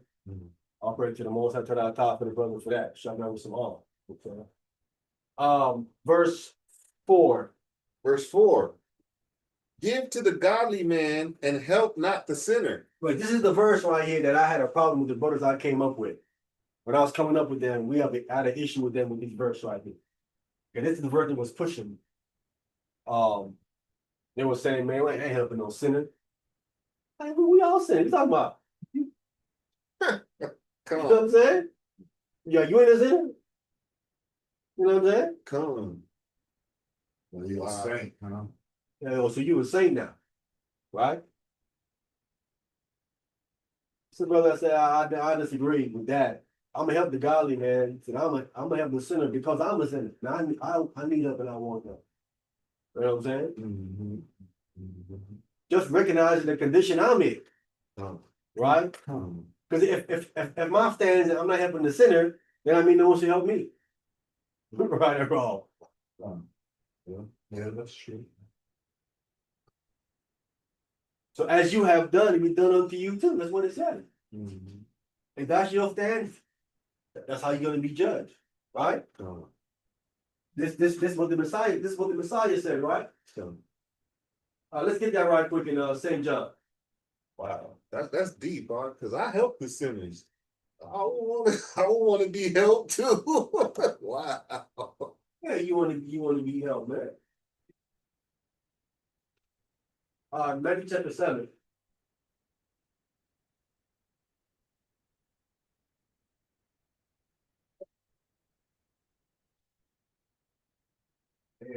And, yes, verse 7. Who got that? Matthew chapter 7 from the top. Yes, sir. Matthew chapter 7. Judge not that ye be not judged. Means condemn. Condemn not, lest ye be condemned, right? Because you're gonna do some judging. You gotta do some judging and discerning. So it ain't saying they talking about condemn. So can condemn not that you be not condemned, Come on, right? come on. Go ahead. For with what judgment ye judge, ye shall be judged. Right. So if your judgment, I can clearly hear he's saying judgment. If your judgment is that I'm not helping the sinner, that's how it's gonna be done for you. Go ahead. And with what measure ye meet, it shall be measured to you again. Yeah. Whatever measure you measure the situation, how you view it and look at it, it's gonna be measured back to you again. Whatever it is, how you view it, we view back to you again. Even plays right back into the picture. So again, your fans can I'm not helping the sinner, if you were sinning, then I shouldn't God say, I should help you. That would you know what I'm saying? I should help you.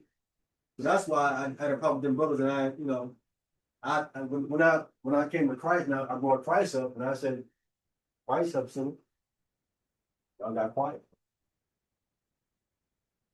They couldn't say anything. They was mad and upset. Christ help sinners. Definitely. I just bring up one person, Paul. Yeah. Paul said the chief was up. He's a boss and another chief. He was murdering the people. Come I want to jump down.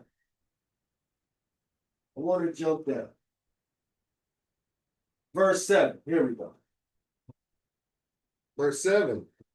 Ask and it shall be given you, seek and ye shall find, Knock, and it shall be open unto you.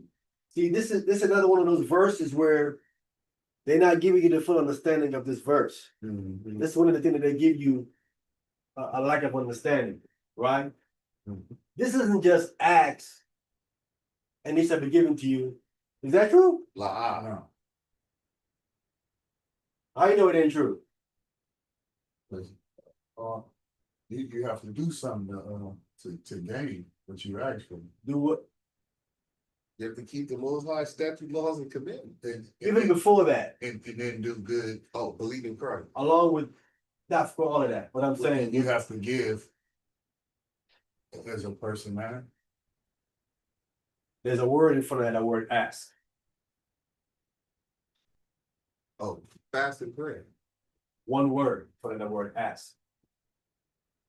There's one word in front of that word seek. There's one word in front of that word knock. The word, That, huh?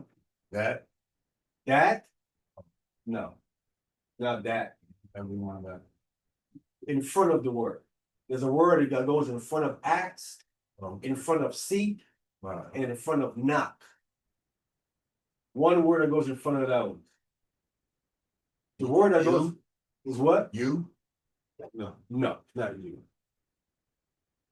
You, there's you, right? There's one word that goes in front of that. The word that goes in front of that you don't see it because they don't parse these things out, explaining to you in the Greek is the word keep.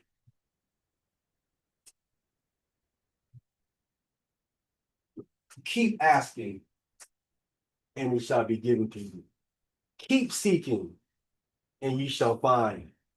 Keep knocking, and they shall be opened unto you. Does anyone, when they go to a door, they knock one time? Is it open up immediately?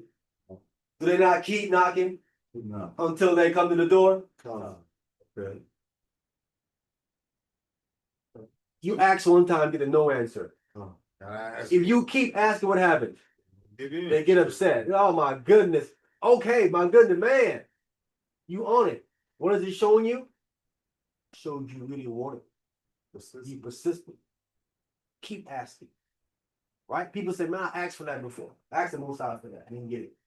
Most High, you don't want it. Because if you did, you don't keep asking.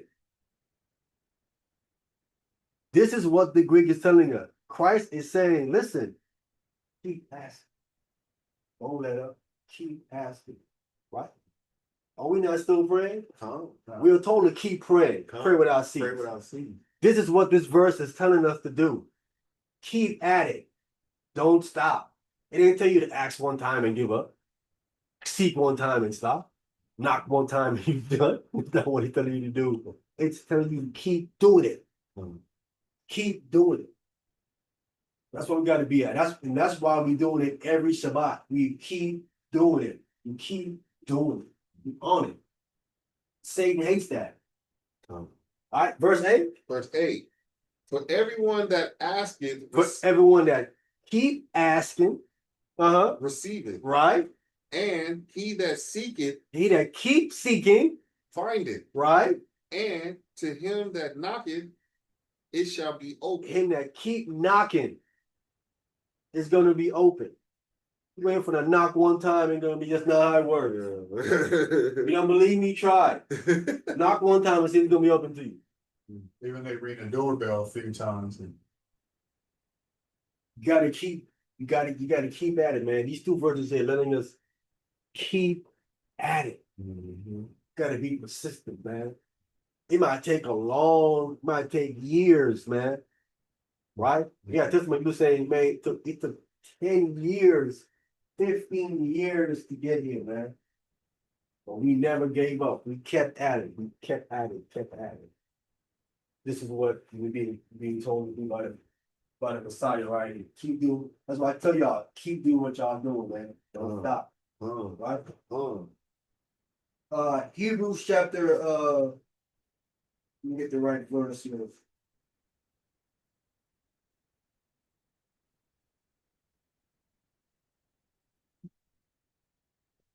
Come to the book of Hebrews.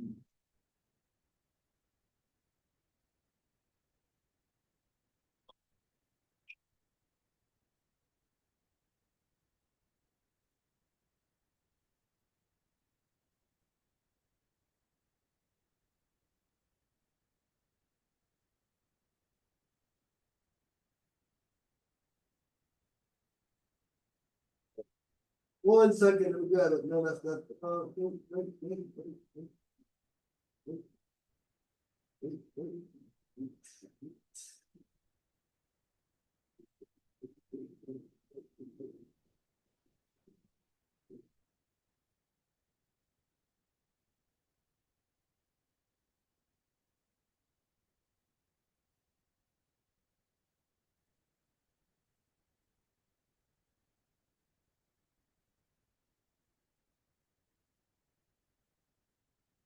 Hebrews chapter 6, verse 10.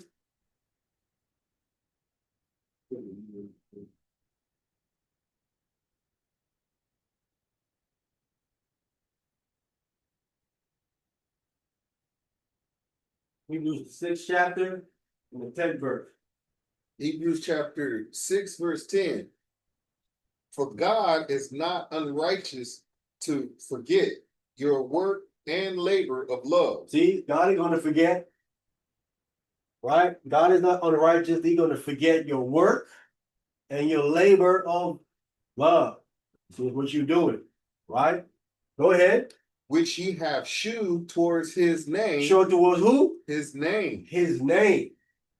You're showing that work and love toward his name. Go ahead. In that ye have ministered to the saints, and do minister. And you do minister to the saints. Right? Minister to the saints and you're still doing it. You haven't stopped doing it, you're still doing it. Right? God ain't forget what I'm trying to say. If God ain't forgot, what do you think happens when you come to get judged? He said, remember what you did for the saints. You kept doing for the saints. It comes up, right? Because Hasatan, he's over there, what he's over there doing. Come. And that's the reason why God would rebuke him. Tell him, be quiet. Stop talking. God see what you're doing. You have not forgot your labor of love. Go ahead. Verse 11. And we desire that every one of you that shew the same diligence to the full assurance of hope unto the end. Y'all see all the way to the end. The same diligence to the full assurance of hope all the way to the end. You got to be like John the Baptist. You got to finish your course. You got to finish your course, man. But isn't how it is in class? If you finish your course, you don't graduate. Do you? You got to finish that course. Incomplete credit. Right? That professor ain't supposed to pass you. Because, some of them, take bribes. But they ain't supposed to pass you if you ain't complete the course. You ain't did the homework. You ain't did the thing. You ain't did the reading. You was supposed to pass you. Do work. Gotta do the work. Right? Right, for you to pass.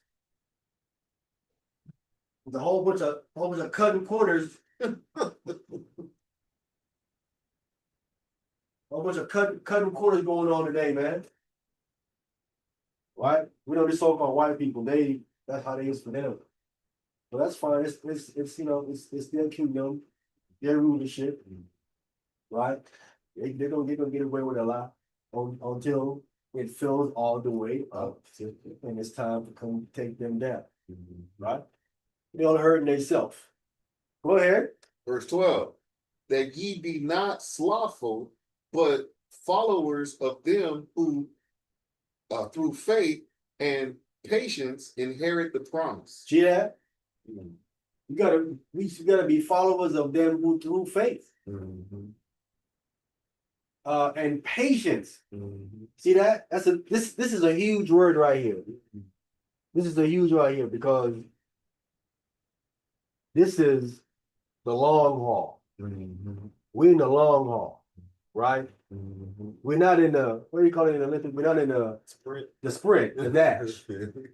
We in the long haul, right? We in that thing where they have what is it? 4 people that pass the baton. Come. 400 meters. We in the long haul, right? We in the long haul. And listen, and that's how it's been. How much young guy was shy was first up. He passed the baton to who? Paul. He passed the baton to the apostle.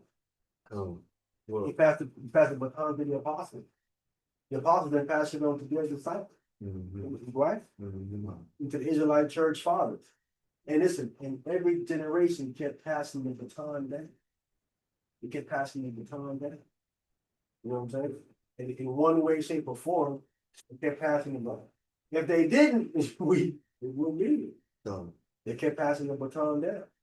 Most I give them up, and they come in and do their course, and they pass the baton down. Right? We got the baton now. We got the baton now. What we gonna do with it? Drop it? We gonna go to the next thing, then pass it on to the next. Right? Pass ours down too. Next baton person will take it. We can pass the torch. Keep it going. Yeah. Because at the end, we all win, right? Not one person, all the people that pass the baton down, we all won. We all won at the end of the day. You know what I'm saying? This is what we're shooting for, right? This is a selfish thing. Again, if the people before didn't pass the baton down, we done.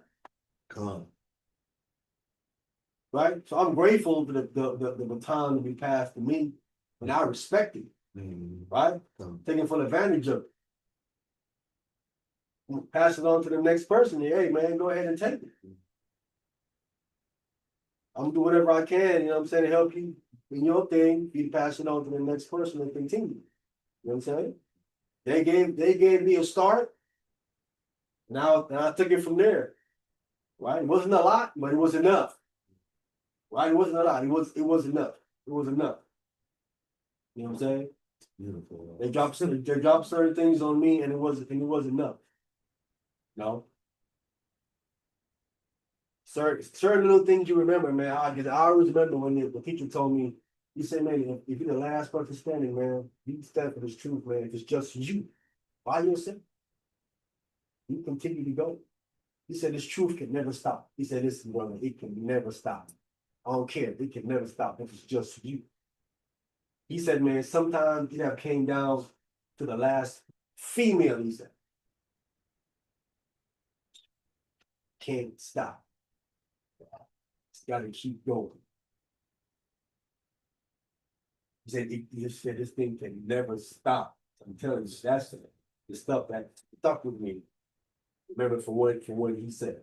You know what I'm saying? And those are the things, those are the takeaways you have from someone that teaches. So takeaway you got, they teach you, you take with you, you take that and they motivate you to the next phase. You know what I'm saying? Keeping this thing going. Right? That's how it has to be, man. 6:10, let me get one more here. Let's see. Revelation chapter 14, verse 13. Revelation chapter 14.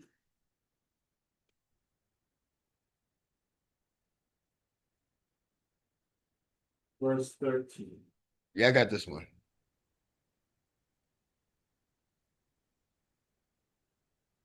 Yeah.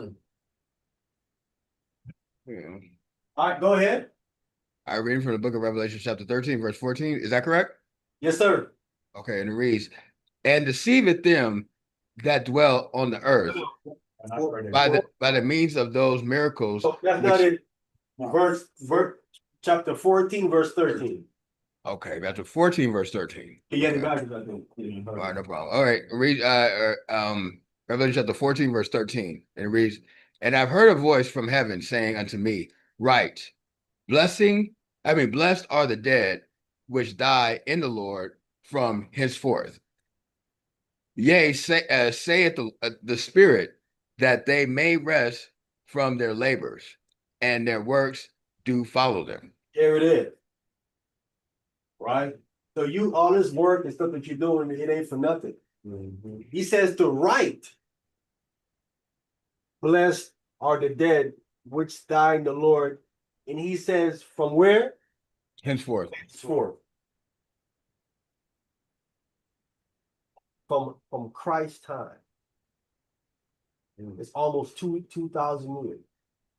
John the Baptist would be one of them. Yes. Mhm. John already made it already. Mhm. Right? We saw John in Mount Transfiguration. Mhm. See, John finished his course. He was the one with the forerunner for the Messiah. He did his course. You know what I'm saying? I don't think Satan had nothing to say about him. I can't recall. What did Satan say about John the Baptist?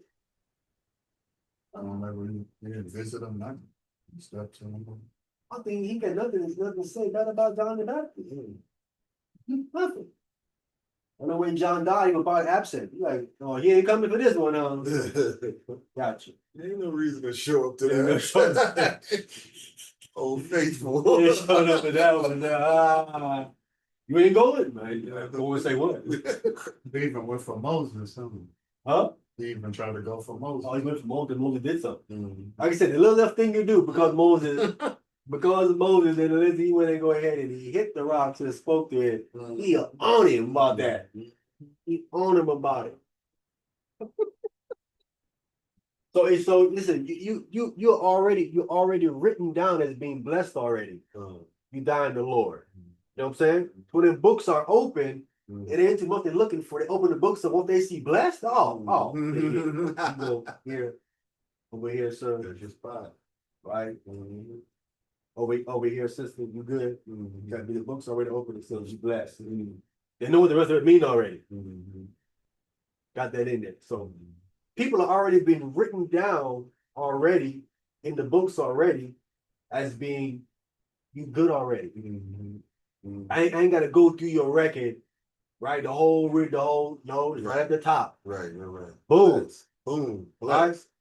Is that it? Sometimes when people get the chart, they're like, sir, you, and you, they know already.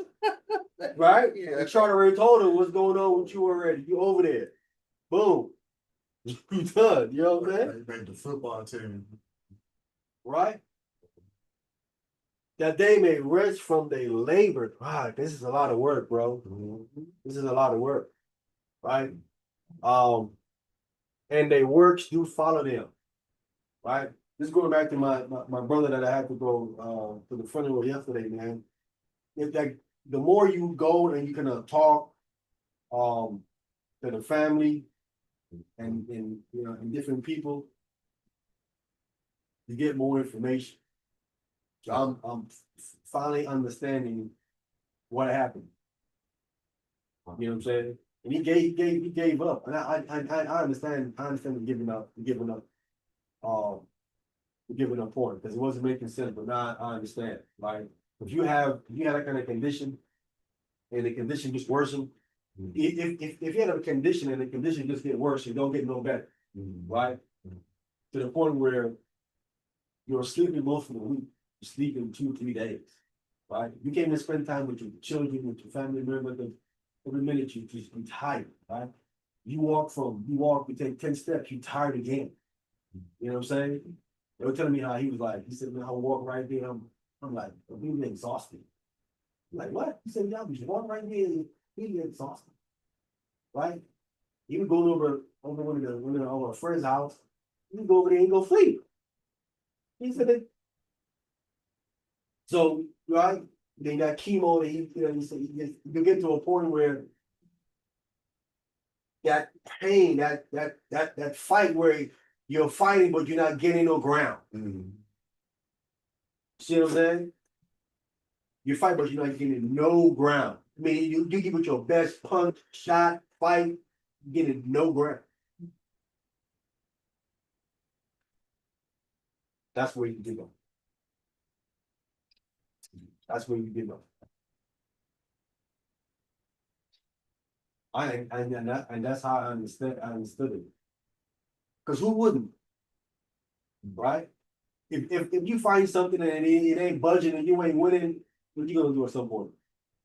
You're You tired. gonna give up? Give up. You gonna give up? You know what I'm saying? Yeah, the kind of cancer that he had. They didn't say when he was stage 4.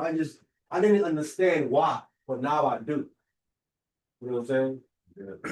So I'm not like, yeah, because I mean he had a lot of children and stuff to live for, but in that kind of a situation, man, it's That singer, Montel Jordan, has this cancer in time. He had prostate cancer. came back. And back, he had it all, prostate gone, but it could still come back and, you know, in some other places. Red That's notes, something he eat. yeah. They make his body more alkaline. But you can't ignore the symptoms, man. You know what I'm saying? But that's what it is, man. Like I said, in those situations like with my bro, that's where the good deeds and stuff comes into work. See what I'm saying? Those continue to be a life changer. I was wondering why I wasn't told, because if I was told, I believe he was gonna be he'd be good. I don't think he was as like me savvy when it comes to research, because I get in, I thought the researching symptoms and different things. I look and read a lot of stuff, you know what I'm saying? I would have been like, yo, bro, do this, and that, and third. I would have had him on a fast and regime. Stop all that eating, bro. You don't need to be eating. Stop eating. Stop eating for like 2-3 days. You know what I'm saying? Give it time, body time to heal. I'm all for that. You know what I'm saying? Like take your meds too. Because when you take that chemo, you take your meds behind you. Because the meds is what help the organs to be generated and strong again. If you're not, then you're gonna be sleeping because your body's trying to regenerate. It needs you sleep. But the meds help. Stop taking the meds, you have a problem. Right? Gotta fast. It's like that. Yeah, that was the situation, but now I understand. But yeah, so I'm glad to hear that the brother, of course, he was a believer in Christ. Something of Mashiach Yahushua. So hopefully I'll see him again. Hopefully have enough good works, because whatever he done in his life, I don't know everything. We'll see. Because whatever he done in labor, he's gonna follow him. Gonna follow wherever he's at. You know what I'm saying? So hopefully I see him again. We'll see what it is, man. But it is what it is. All right, hold on with that. Getting closer to the end.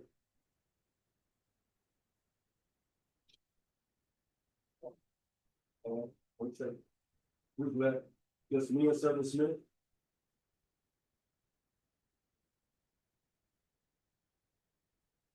Look, he working. He ain't even there. Listen. Who?